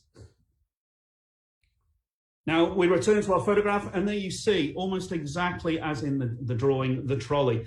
Now, this is actually the trolley that was pulled, or one of the trolleys that was pulled out of Harry by the Germans once the escape had been discovered. And in the background, you see that concertina contraption. It's actually a very clever pump that was manually operated, made out of kit bags and hockey sticks of other things. And that was pumped to drive air from the surface down through the shaft and along that ducting system. I'm not going to talk about that. Nor the long underpant legs in the background, which we used to carry spoil outside and distribute it around the camp. Or again, a fascinating transformation. The trolley itself, though, is really interesting. And all of this stuff is together and photographed. None of it exists anymore. This is actually a museum in the POW camp. And obviously, the Germans wanted to battle against escapes. They wanted to prevent them. And one way they did that was to draw together everything they confiscated and captured after escape attempts were discovered, put them in a museum and use them as a learning resource. And so they had the most amazing collections of escape kits. There was one at Staladler 3, there was one at Colditz, and some of the equipment from the Colditz Museum did survive, and you'll see one image there. But alas, this trolley, etc., no longer exists. However, thanks to our archaeological excavations, we've kind of filled a little gap there. If we could have the next slide, please.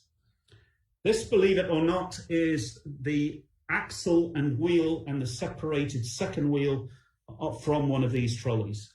It's in pretty bad condition. We've stabilized it, we've cleaned it.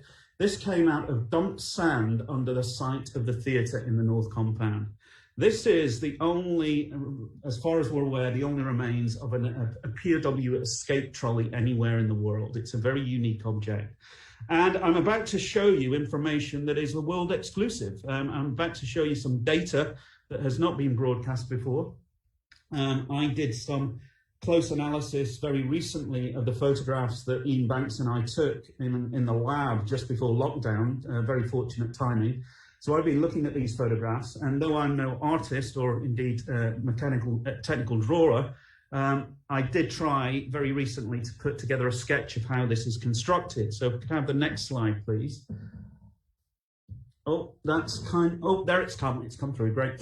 That is a cross section of this wheel. It gives you, it brings back the decay and gives you a better idea of what's happening here.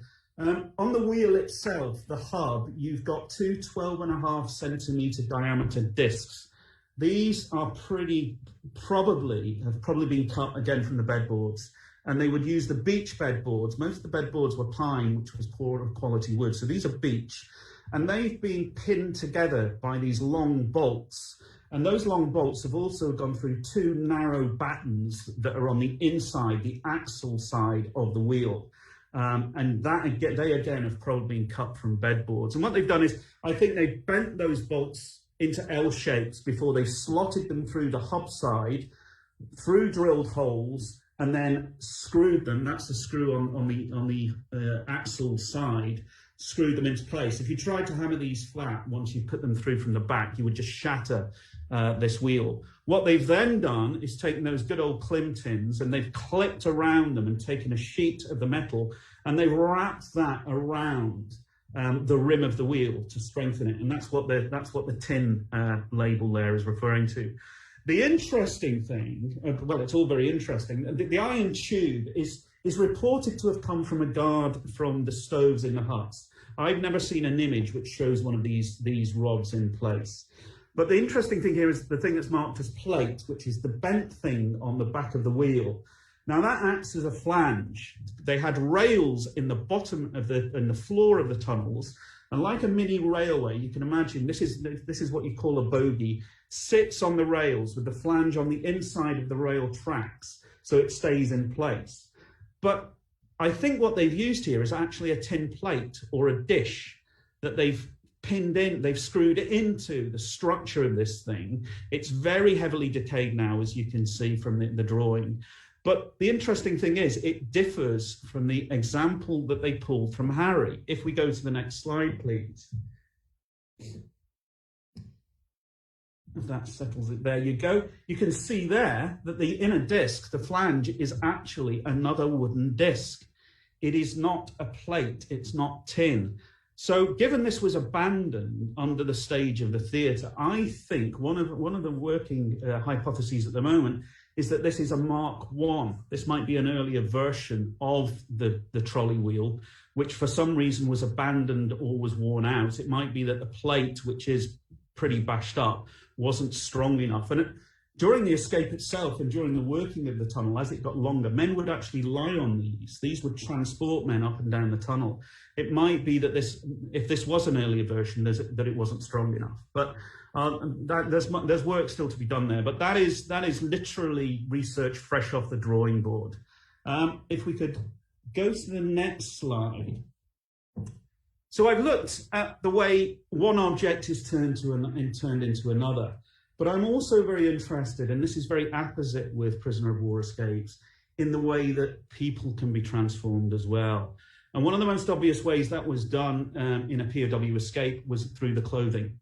Obviously, you would want to transform yourself from a prisoner of war to something else, because once you get outside that wire, people are going to be looking for you. So wandering around in your Royal Air Force uniform isn't going to get you very far. And this is the clip, the still I promised, from the Great Escape movie. There you've got Richard Attenborough standing in for Roger Bushell, who was Big X. He was the project manager, if you like, of the Great Escape.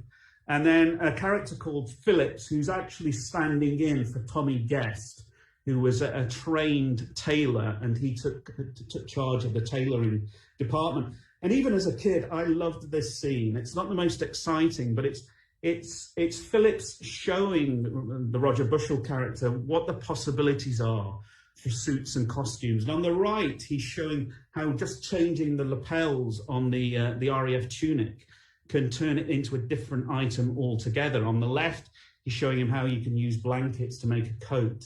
And a detail I really like this, you see the newspapers pinned to the wall behind him. They're not just any old newspapers, they're actually patterns for stitching suits cut out of newspapers. And there's an account that Tommy guessed, if he didn't have time for himself or one of his tailors to make you an escape suit, if he was well disposed to you, he would loan you his precious newspaper patterns so that you could cut your own out and do it yourself. So I really love that scene, despite all the inaccuracies elsewhere in the movie, not least Steve McQueen on his motorbike, but we won't go there.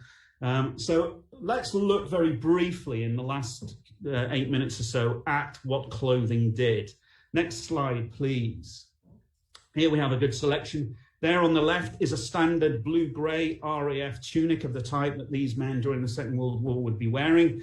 A very identifiable colour. One of the challenges was to change the colour. Obviously, you would want your badges off and everything else, take the belt off, modify the buttons, change the lapels, and the skill of the tailors. The Poles and the Czechs especially were regarded as very good tailors in Stalag Luft 3. And you would turn it into something else. And they tried all sorts of things to dye clothes, and I've been collecting the dye recipes, and I'm hoping with the Centre for Textile Studies at the University of Glasgow to do some experimental archaeology and try and recreate some of these costumes. So that was a challenge. Now, what you see next to that, the darker blue, is a Royal Australian Air Force tunic, the equivalent. And you'll see it's a much darker colour. It would be much easier to turn that, and indeed a Royal Navy tunic, into a civilian-looking jacket because of the colour. It's much more standard. And to the point that at times when Royal Australian Air Force prisoners arrived in prison camp, the guards would confiscate their tunics, and they'd be told specifically, this looks, there's an account by Colton Younger as he entered Stalag Luft 1. He was told specifically this could be used as a escape kit, so we're confiscating it. Wings Day, who's a famous character in the escape world, actually persuaded the guards to give it them back. But you can see there that would save you the trouble of dying. Another object, another item that was prone to confiscation is the Irvine flying jacket. And I'm sure everybody would recognize that as a kind of pilot's World War II style jacket, sheepskin with a furry inside, designed to keep aircrew warm at high altitudes in unpressurized aircraft. And there are accounts from Stalag Luft 20 and Thorn in Poland of prisoners arriving in these and having them confiscated because the guards tell them that you can use this to walk across country in cold weather, therefore it's an escape aid. I don't believe that. I think this is a very typical piece of military kit.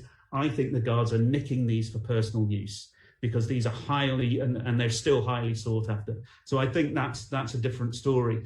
And then my favorite on the right is a drawing of a reversible tunic. MI9 was a secret government agency that was started in 1939, and its sole aim was to aid crashed bomber crews to get back home if they crashed and evaded escape in Europe, or to assist POWs in camps to escape.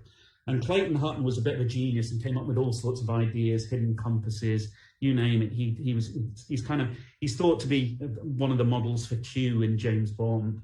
And that's a reversible tunic. So all you have to do is turn it inside out and you've got a civilian tunic on the inside.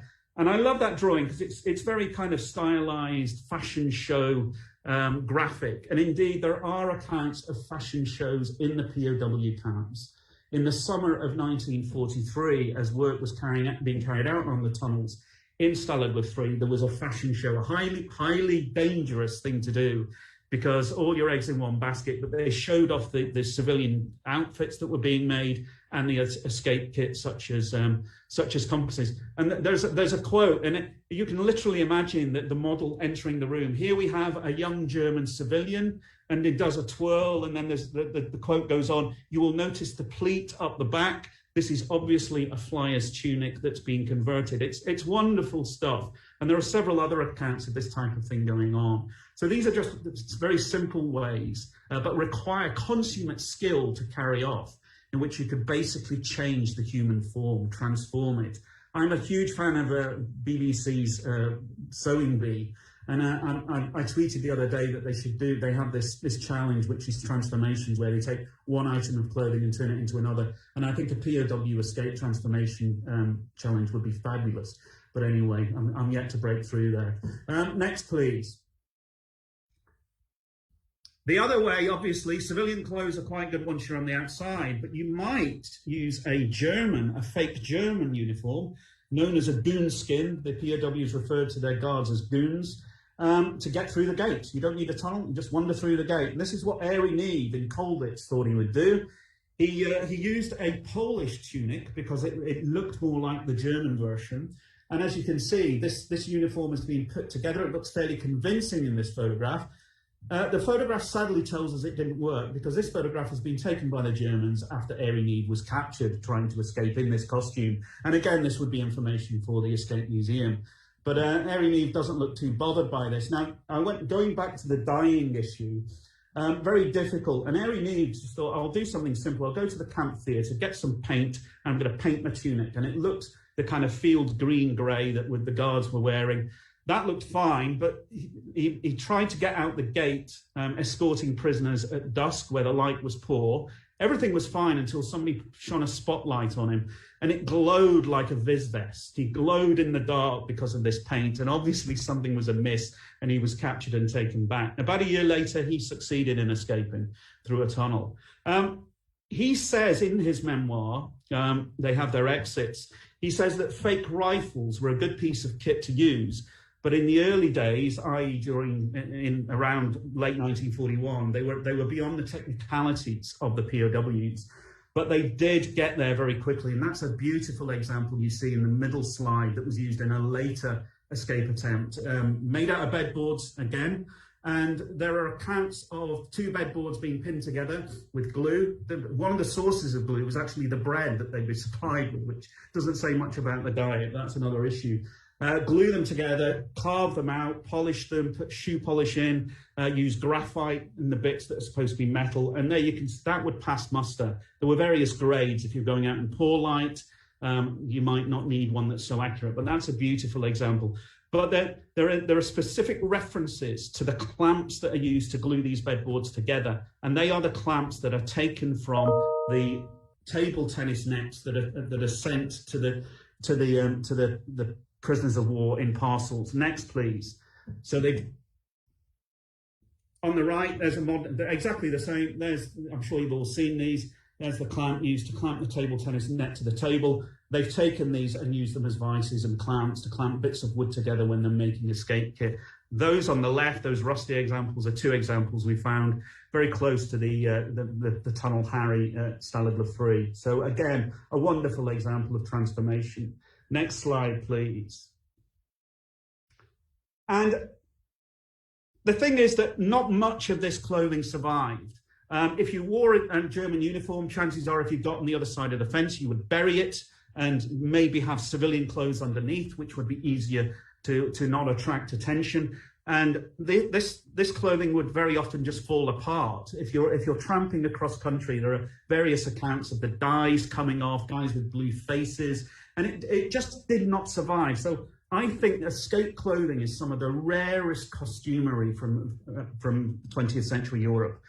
One example that did survive, which you can see in the Imperial War Museum, is this wonderful kind of pea jacket, a very popular form of workwear in Northwest Europe at the time, double-breasted with these plastic buttons, worn by Oliver Philpott, who was one of the 3 that escaped from the East Compound in October of '43 through the famous wooden horse escape, again a movie.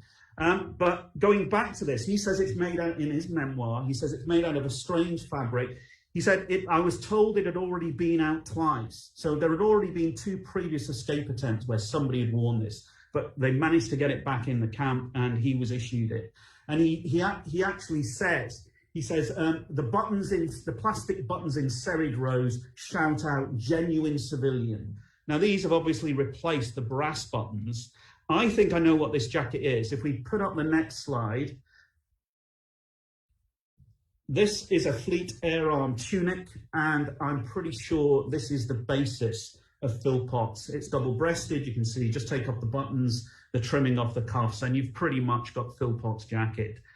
He was also, another giveaway, he knows he was issued a pair of dark Fleet Air Arm trousers for this attempt. And he became, not only did it transform his look, he became Jon Jorgensen, a Norwegian labourer, and he had all the paperwork, all the forged documents that we don't have time to go into, and he got out. He did a home run, and it's one of the most successful escape attempts, most audacious escape attempts in POW escape history. Next, please. And just very briefly, the devil is in the detail. This is a field service cap or side cap, common to both the Germans and the British. There's Airey Neve wearing his as a German NCO. The model on the top is RAF, and the one to the right, lower, is Luftwaffe, the German version. But you'll see, they look the same basically, but you'll see there's a scoop at the front of the RAF rim, which can actually be unhooked and becomes flaps, whereas it's a solid single rim. It looks a bit more graceful actually on the German version. So what they would do to turn a British one into a German one is cut off these flaps and sew a new solid one on. You can't really see that, unfortunately, on the Airey Neve. So even the most simple forms, the simple changes have a lot of thought into them. And that initial quote about young conjurers, to give you some idea of the youth, here's a young man wearing, in the last slide, next please, wearing his cap. Now, this is Frank Stone. I mean, look at that young boy. That's Frank in 1940 in Stalag Luft 1, after having been shot down as a rear gunner over Germany. He spent the entire war in POW camps, most of it in Stalag Luft 3. He was one of these NCOs I was talking about. He's not an officer. He was promoted to sergeant while he was as a POW, probably the youngest sergeant in the RAF at the time. But he was the orderly in Hut 104. He saw all of this happen. He actually went down Harry. He assisted in the escape. We took him out with us when we went to Stalag Luft 3. We became very good friends. And in fact, I find it very difficult to look at photos of Frank without welling up. Frank unfortunately passed away in 2013. There you see is in 2011. And I think and I hope his widow Jane is in the audience today. We're still very close. And Frank did a great public service in doing talks on POW escapes, showing you how you could do things like cut circles into glass with scissors if you put the glass underwater. And I like Frank's an inspiration to me, and I hope this is the first real talk I've done on POWs. It's all been very research-based thus far, and I'd like to think I could really follow in Frank's tradition, follow the example set by Frank, and continue to do these sorts of talks for public education, and to keep the memory of these wonderful efforts and these fantastic personalities alive. So that's me, I think, just over 25 minutes or so. But there you have it. Thank you very much for listening.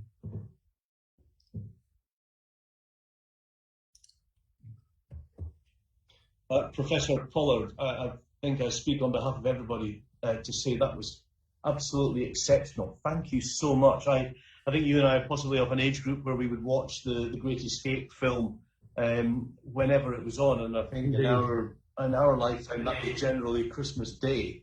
But I will certainly, whenever I see that film again, and I'll probably look it out this weekend, I will look at it through different eyes. Thank you. And I very much was touched by the anecdote you told where you were watching the film actually at that point on the ground where the mouth of the tunnel was, which would be an exceptionally poignant and moving thing. I could draw a parallel with a book that when I was mobilized to serve in Afghanistan, I was reading George MacDonald Fraser's book, which was one of his Flashman novels, which is pure fiction, but it was set where I was in Afghanistan, and it has been, I think, described as one of the most accurate portrayals in fiction or non-fiction of the retreat from Kabul. Anyway, never mind that. We're going to go on to some questions. Hugh Dan, I hope you're still with us. Hope you're there polishing your Canon, because we've got questions for you both. And I'd like to hand over to our curator at the museum, Laura McCallum, for the first one. Laura.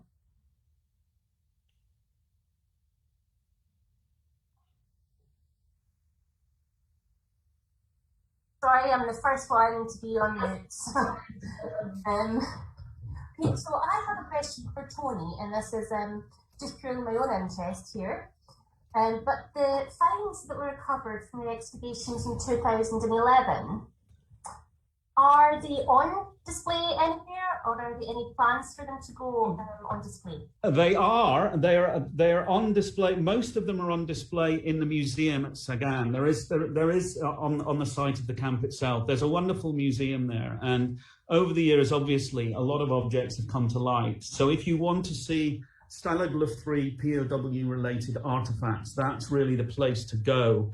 The wheel is still in our laboratory here at Glasgow. We have plans when the book is published to actually go over and present that artifact back to the museum at Sagan and take it home, really, which is where it should be. We would love, Ian Banks and myself would love to do more work at Stalag 3, but you only have one life, as they say.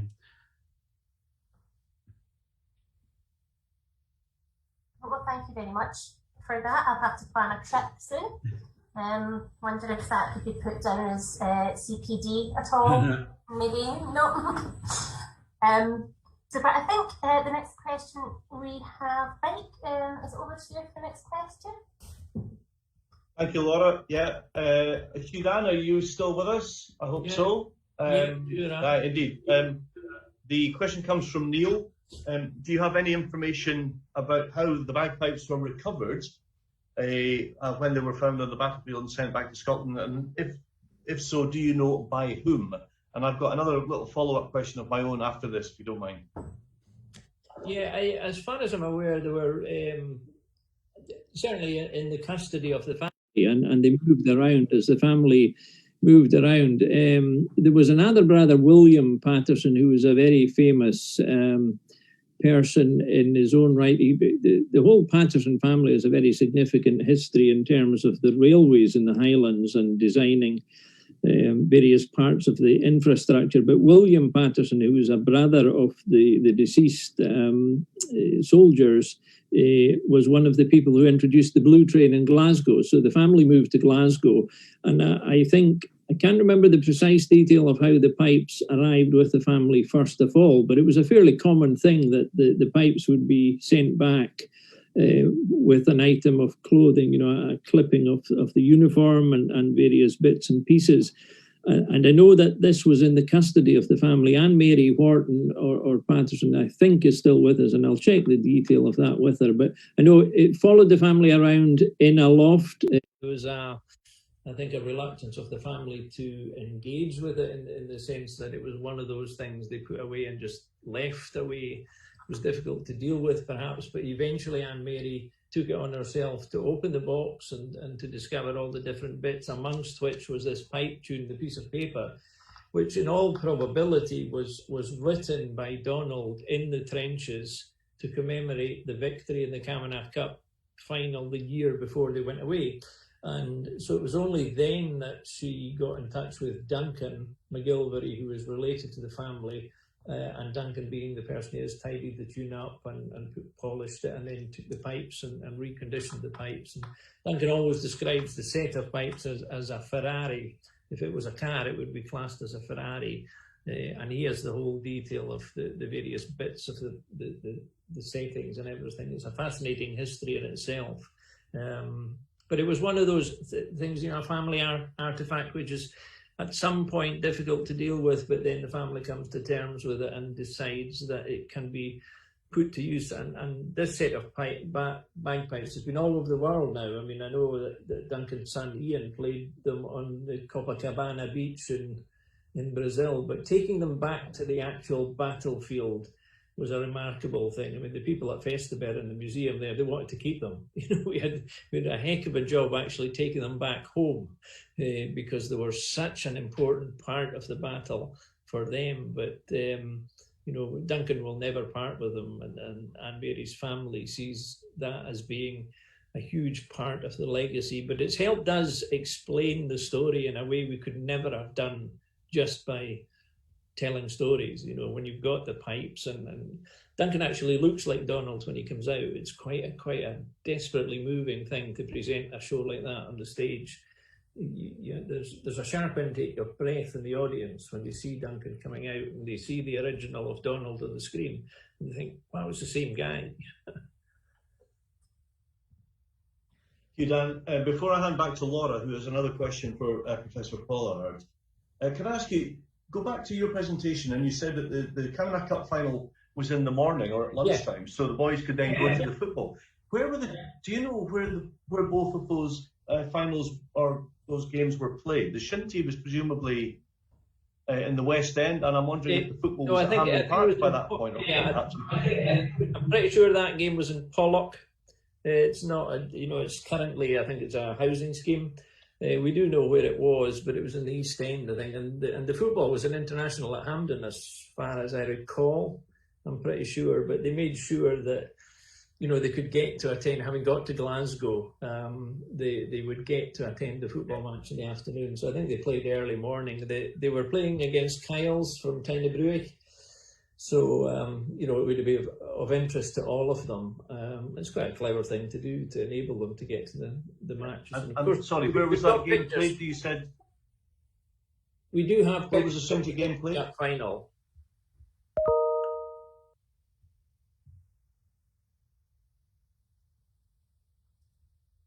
Right, I think we've maybe had a bit of a time lapse. Laura, let's cut back to you and for our final question for Professor Pollard, if that's okay.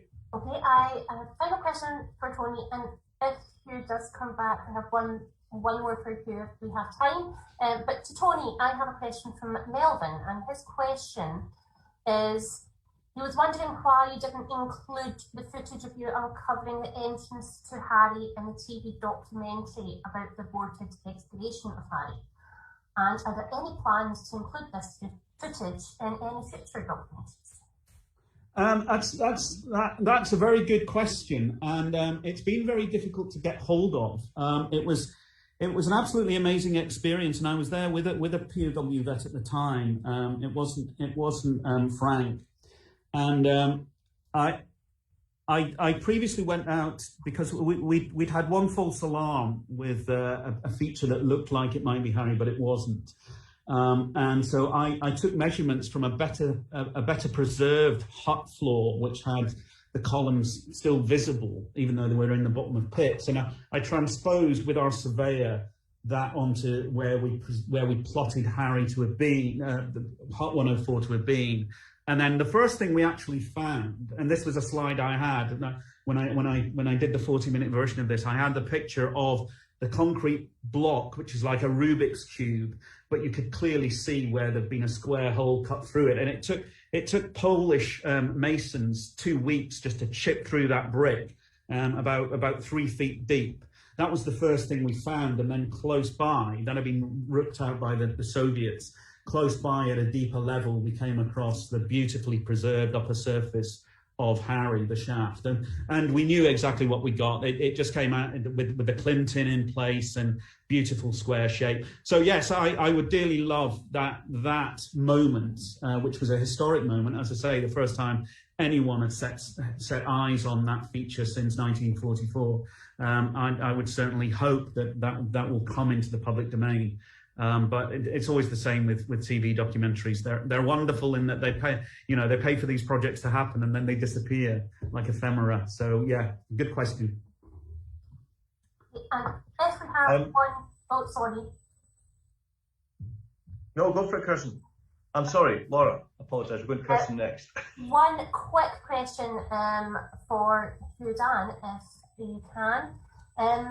I've got a question from Marianne, who says 3 Shinty players escaped recapture by speaking Gaelic. Do we know which prison camp they came from? That's actually the actual prison camp. Tony might know that. This is the Ballachulish 3, as we call them. Yes, they're a very interesting story, a fabulous story, and they were going to make a movie of this. This was going to be Scotland's Great Escape movie, but it seems to have hit the sand.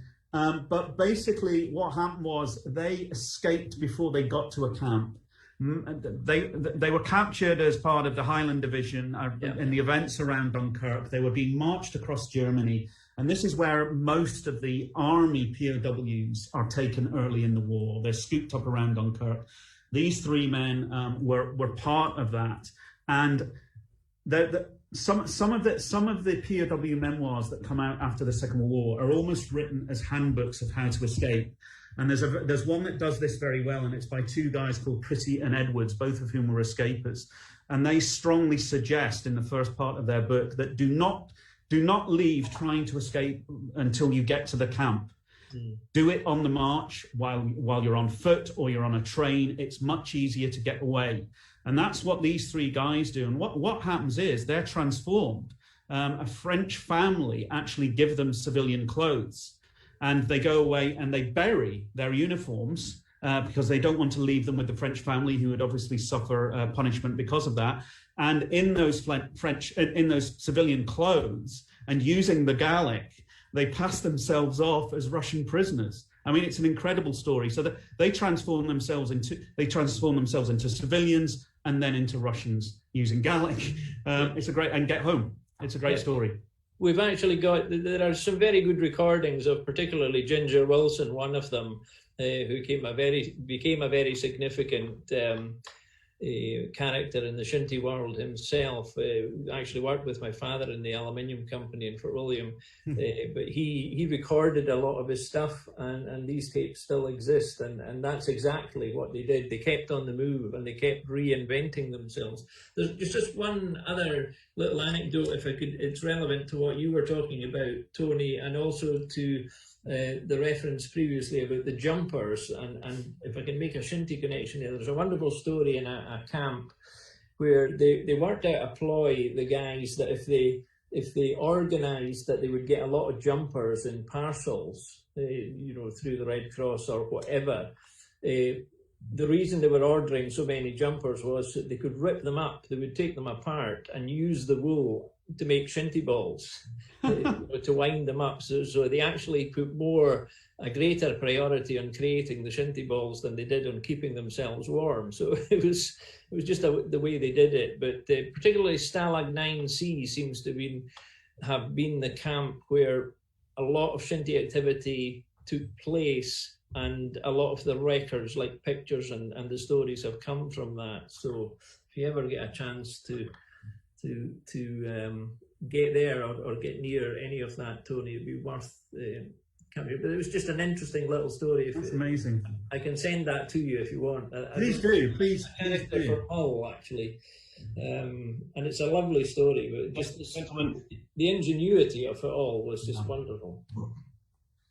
Yeah, gentlemen, I'm really sorry to butt in. It's fascinating and we could go on all day, but I'm afraid we're very much on the clock here. Thank you, Hugh Dan and Professor Tony Pollard. Right, I'm sure you're fed up of hearing that I used to be a TV reporter, but I'm going to mention it again one last time, because had I been able to get more involved with the A to Z, I would have chosen E for Edwards or V for VC and told a much greater story about Sergeant Alexander Edwards VC of the Seaforth Highlanders, who's my very distant relative. But then I recalled that I had told his story for television viewers 4 years ago now, at the time when he was awarded the VC for his remarkable feats of bravery on the Western Front near Ypres. And I'm very happy to say that we are able to watch that TV report right now. A Scottish soldier fighting during the Battle of Passchendaele carried out 3 remarkable acts of heroism which saw him awarded the Victoria Cross. Sergeant Alexander Edwards, VC of the Seaforth Highlanders, came from Lossiemouth and is a relative of our senior reporter Mike Edwards, who sends this special report from Flanders.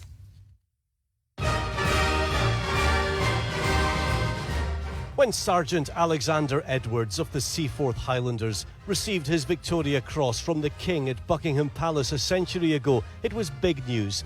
These pictures of a war hero, my grandfather's cousin, were shown in cinemas across the country. He was a cooper in the herring industry, and when he wasn't making fish barrels, he was a caddie to the gentry at the Murray Golf Club in his hometown of Lossiemouth. I am very proud. I've always been, we've always held the story close to our hearts and held him close to our hearts. The Seaforths were fighting northeast of Ypres in Belgium as the Battle of Passchendaele got underway. No man's land between them was Kitchener's Wood, destroyed in the fighting, and today a farmer's field. The British objective was a heavily defended bridge over a stream called the Steenbeck. Alexander Edwards and his men were pinned down by machine gun fire from a German emplacement. Single-handedly and armed with just 2 pistols, he crawled round behind it, entered it, and killed the 10-man crew. Then, as he was making his own way back to his men, he was wounded by a German sniper in broad daylight, and in the German sniper's direct line of fire, Edwards stalked him and killed him as well. As the Seaforth Highlanders fought their way to this objective, Sergeant Edwards realised there was an officer missing. Without regard for his own safety, he crawled out into no man's land and found the officer lying wounded in a shell crater. He picked him up and, under constant enemy fire, carried him back to the British lines. For his gallantry that day, 100 years ago today, he was awarded the Victoria Cross. I think that's what makes you put your shoulders back and think, well, he was my great uncle. You know, imagine him doing something like this boy from Lossiemouth. He actually said at his homecoming that he was a fighter, not a talker. And I think he just felt that someone had to do something, and he got on and did it. Being awarded the Victoria Cross means to say that you have to have had a significant impact on the action itself. And so the actions of Alexander clearly were decisive in allowing his battalion to move forward and to achieve their objectives. The Seaforth Highlanders next saw action at Lupar Woods near Arras. I cross-referenced trench maps of the time with satellite technology from today, and amazingly, Lupar Woods still exists. It's around 70 miles from Kitchener's Wood in Belgium to Lupar Wood in France. The war raged on, but the two armies facing off along the Western Front hardly moved at all. On the 24th of March 1918, less than a year after he won the Victoria Cross, Sergeant Alexander Edwards was killed in action here. He was probably leading from the front, engaged in yet another act of heroism when he fell. His body was never recovered. He has no known grave. Instead, his remains lie here, somewhere. You're just really struck by the fact that these men, they went off on a bit of adventure. They signed up to go for an adventure from the back streets and from the countryside. And they were going to France, and it was going to be a big... And suddenly they hit this hell that was the battlefields of France. Yesterday in Lossiemouth, I had the privilege of reading the eulogy to my distinguished relative at a special ceremony where a new memorial was unveiled. For not one, for not two, but 3 acts of amazing heroism, Edwards was awarded the Victoria Cross. Today, while commemorations are being held in Ypres and elsewhere to remember those who fell, there is nothing at Lupar Wood in memory of Edwards VC. I left a tribute to him, a small token in memory of a great man who made the ultimate sacrifice far from home a century ago. Mike Edwards, STV News, Flanders.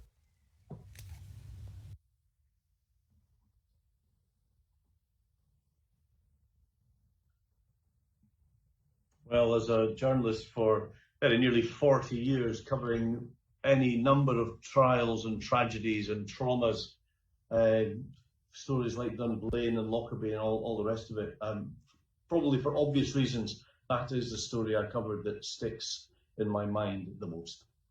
Anyway, I'm delighted now to introduce the remarkable director of our museum, Kirsten Mackay. Kirsten, over to you.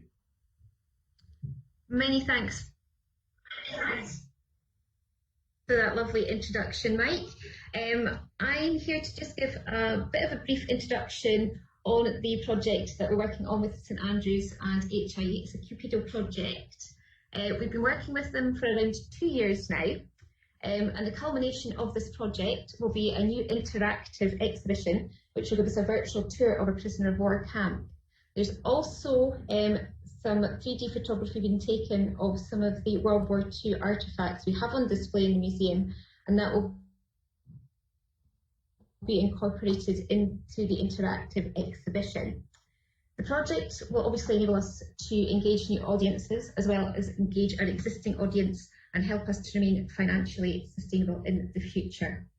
Of course, this project would not have been possible without the expertise of the team at St Andrews University and the Highlands and Islands Enterprise. My apologies. So, without further ado, I would like to hand over to Anne-Marie and Alan Miller, who will be able to give you a bit more of an insight into the technical side of the project, far better than I would be able to. So thank you very much.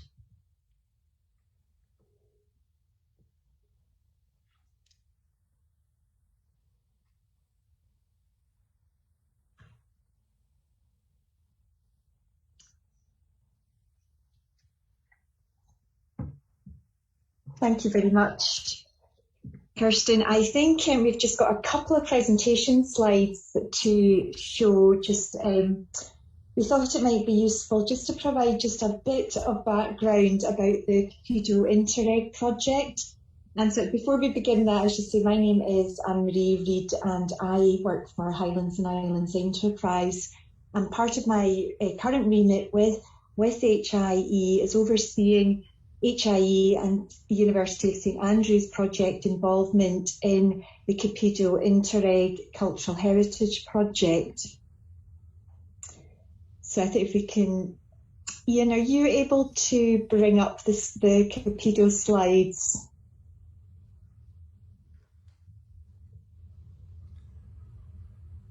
Yeah, that. With me.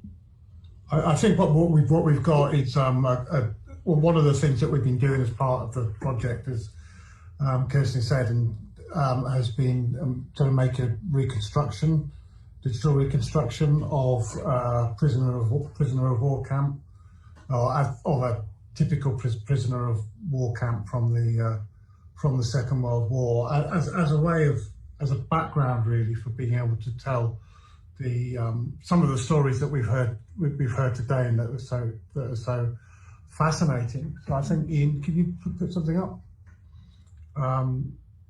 The modelling has been done in, so this is a 360 image which has been made from the model. And actually you can see this online at the moment, and it's interactive.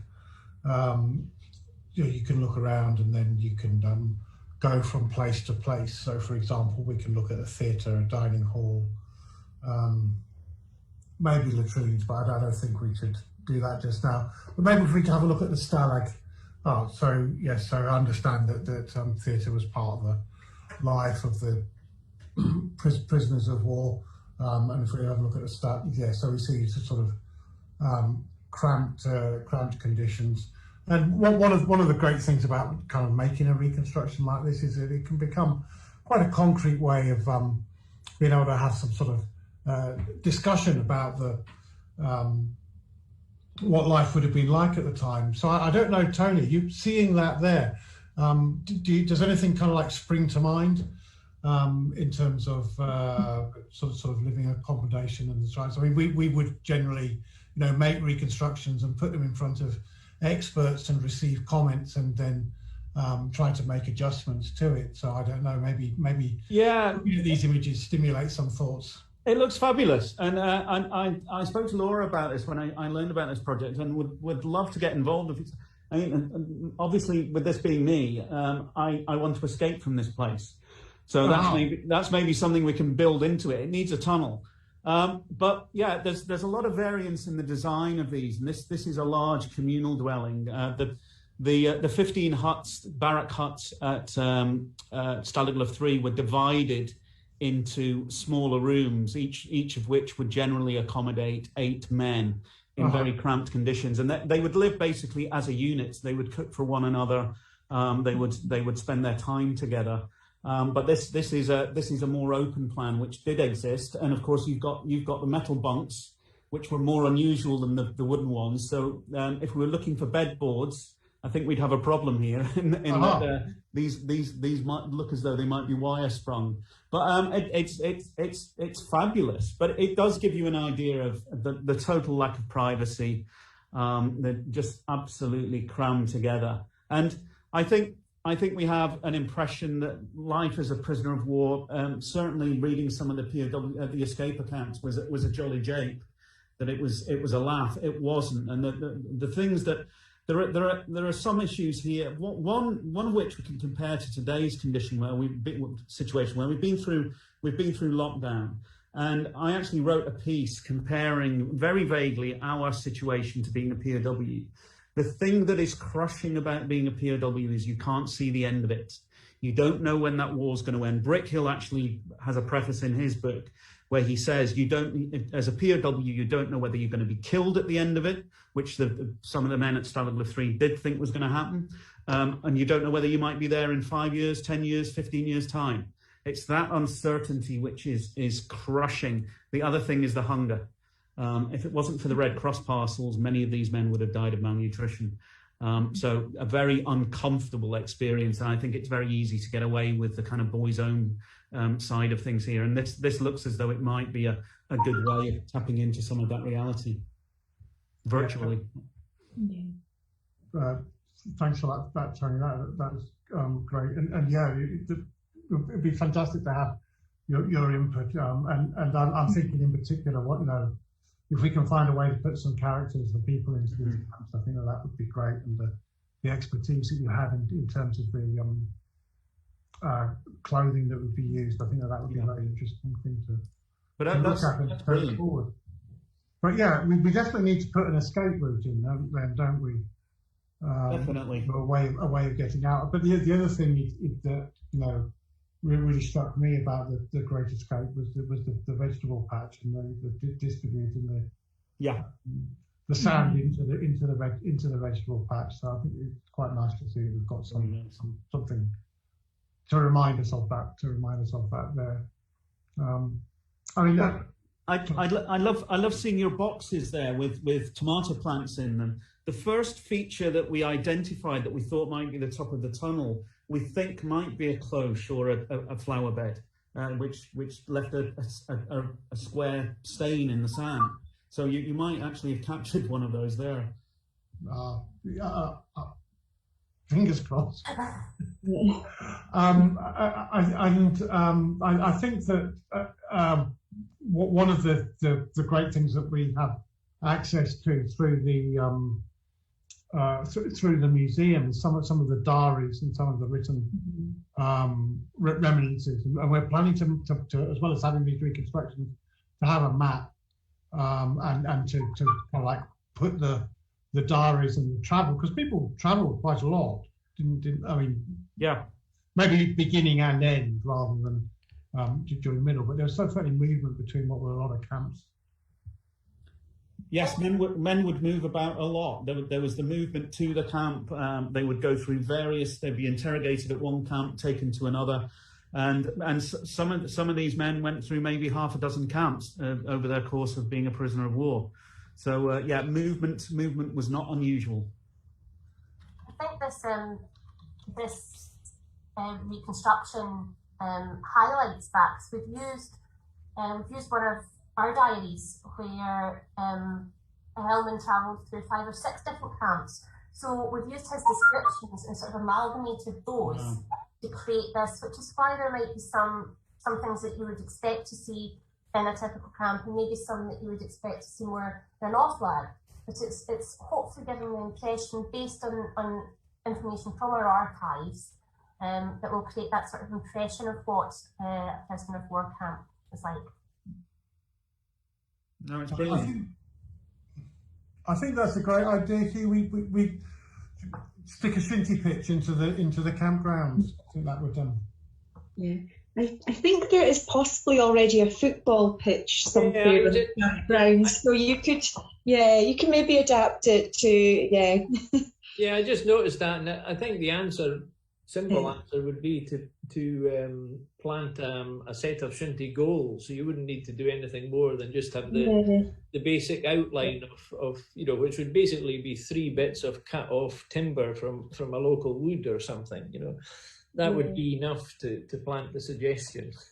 Yeah, well, I can certainly take a note of that. Or a stick lying on a bed or something. Yeah. I think we should do that, but Hugh, we would then be forced to lean on you to get some commentary on it that we could embed in the model. Yeah, well, Mike can be very persuasive.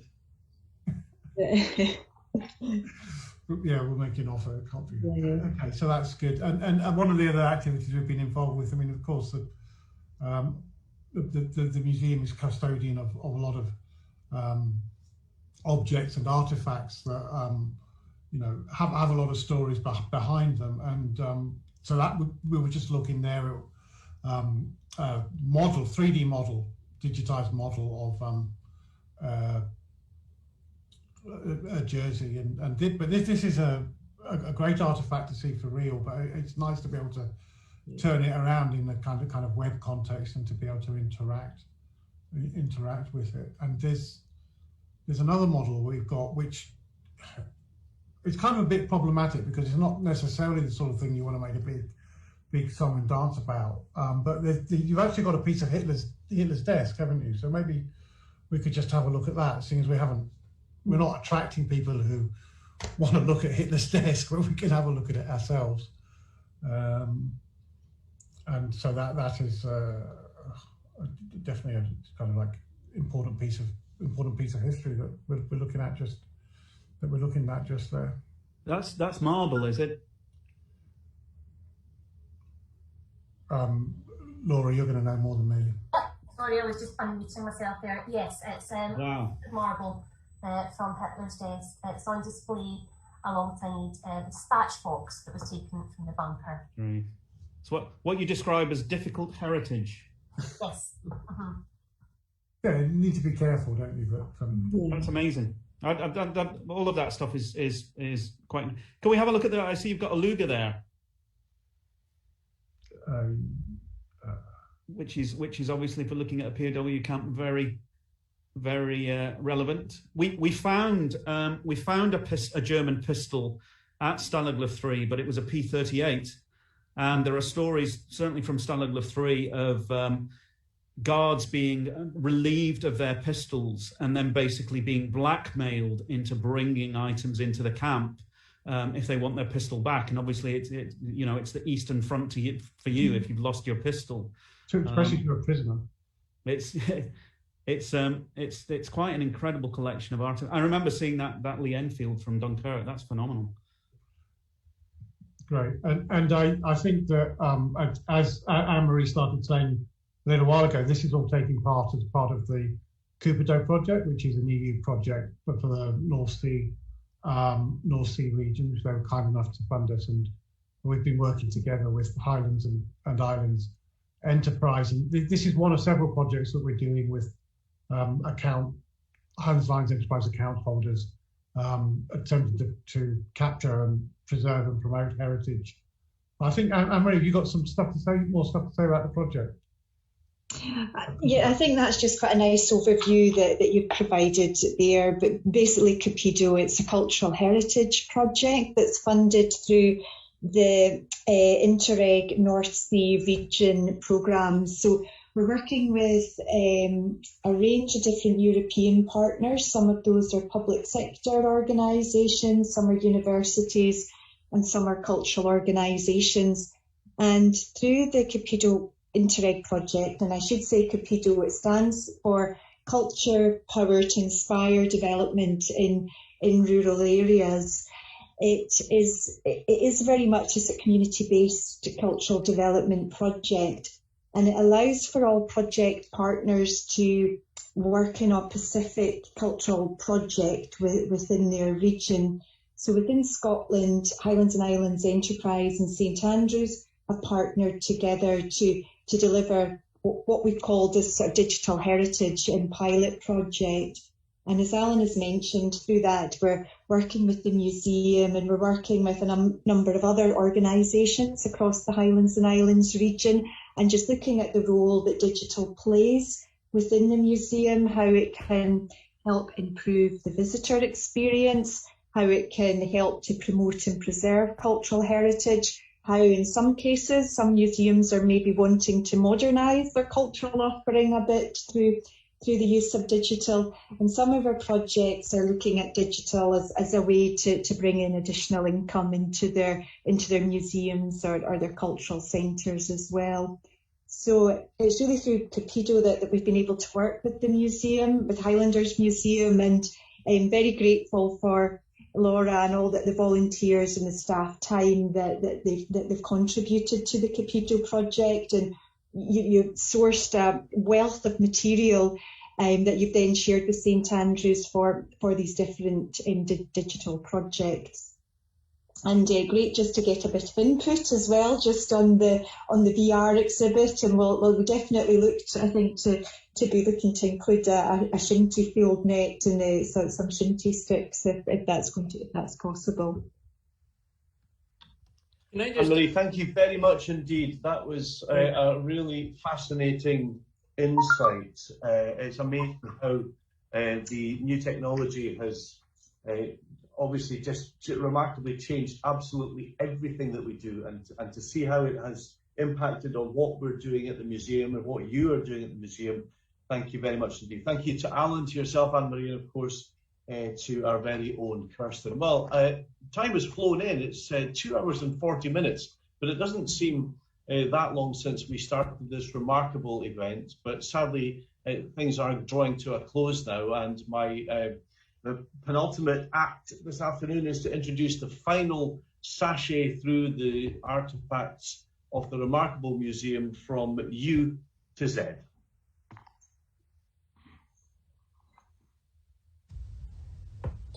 U is for uniform.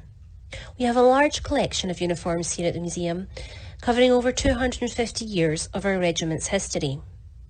From early examples of Cameron and Seaforth uniforms to modern combat dress. One complete uniform in the collection that I particularly like is that of Edward VIII, who was Colonel-in-Chief of the Seaforth Highlanders.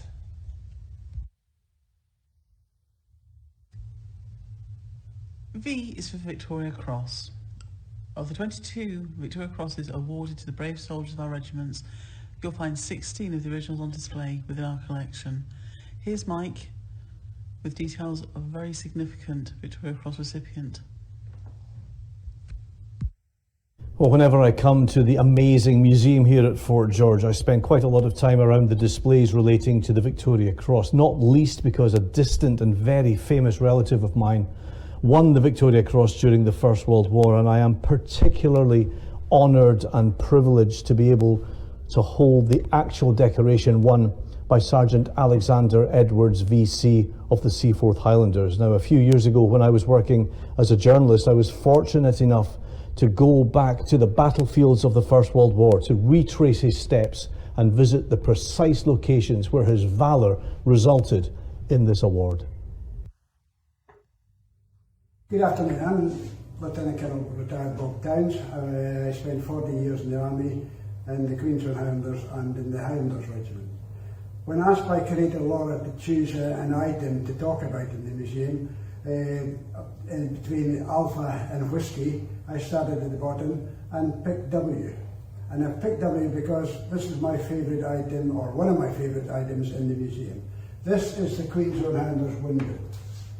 The reason I have chosen this as my item to speak about is because I know what its history, I know where it came from, and I know how it got here.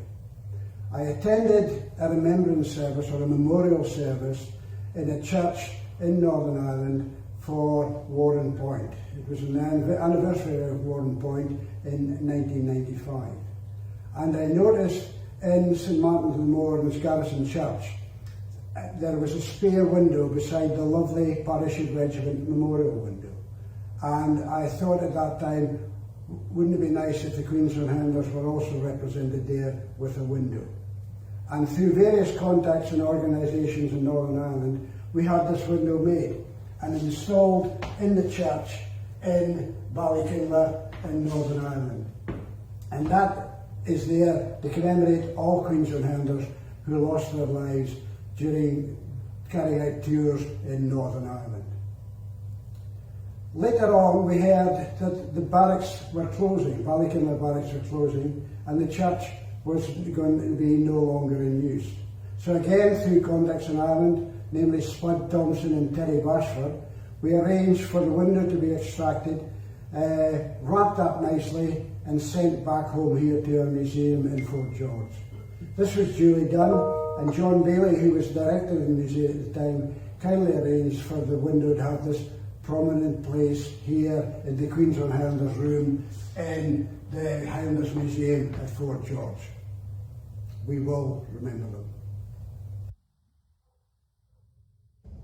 When it came to finding an object to represent the letter X, things started to get a bit tricky.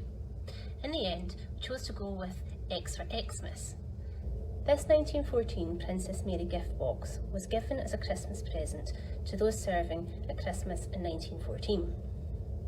The tin contained a variety of gifts, including tobacco and chocolate. This tin reached Private Francis Hutchinson of the 1st Battalion, Queen's Own Cameron Highlanders, and it still contains the original 1-ounce pouch of tobacco. To represent the letter Y, I have selected a letter from our archive that is connected to the Second Battle of Ypres. This letter is from Malcolm Cuthbertson, who, along with his brother Henry, also known as Harry, was with the 2nd Battalion Cameron Highlanders. It was written on the 10th of May 1915 and sent to his mother in Edinburgh. Malcolm's letter reads, "My dearest mother, I am now attached to the same battalion as Harry, and I hope I will be able to meet him over here. The weather is the very best just now, and I hope it's the same in the Old Town. I will have been in the firing line by the time you get this letter. Tell wee Nell she is to be a good wee girl. This is all the news I have just now, but I hope all is well, and I trust to God that all of you will be in good health, and that Harry and me will be spared to see you all again. I am your ever-loving son, with best love to all, Malcolm. Write soon." Malcolm was never to write home to his mother again. He and Harry were killed in action on the 11th of May, one day after he wrote this letter. Malcolm was 23 years old and Harry 27. They are commemorated on the Mirren Gate Memorial. We have reached the final letter in our A to Z of objects, and it was the hardest letter to match with an object from our collection. So for Z, or Z, we're going to catch some Z's with this interesting object linked to sleeping. This bed plate belonged to Victor David Hector Macpherson, who served in World War I. It would have hung above his bed space to indicate who should have been in bed at rounds. On the reverse is stamped the word duty. If Hector was on duty that night and absent from bed, he would have reversed the plate to indicate that there was a legitimate reason for his bed being empty. This brings us to the end of our A to Z of objects from the collection. I hope you've enjoyed them as much as we've enjoyed sharing them with you.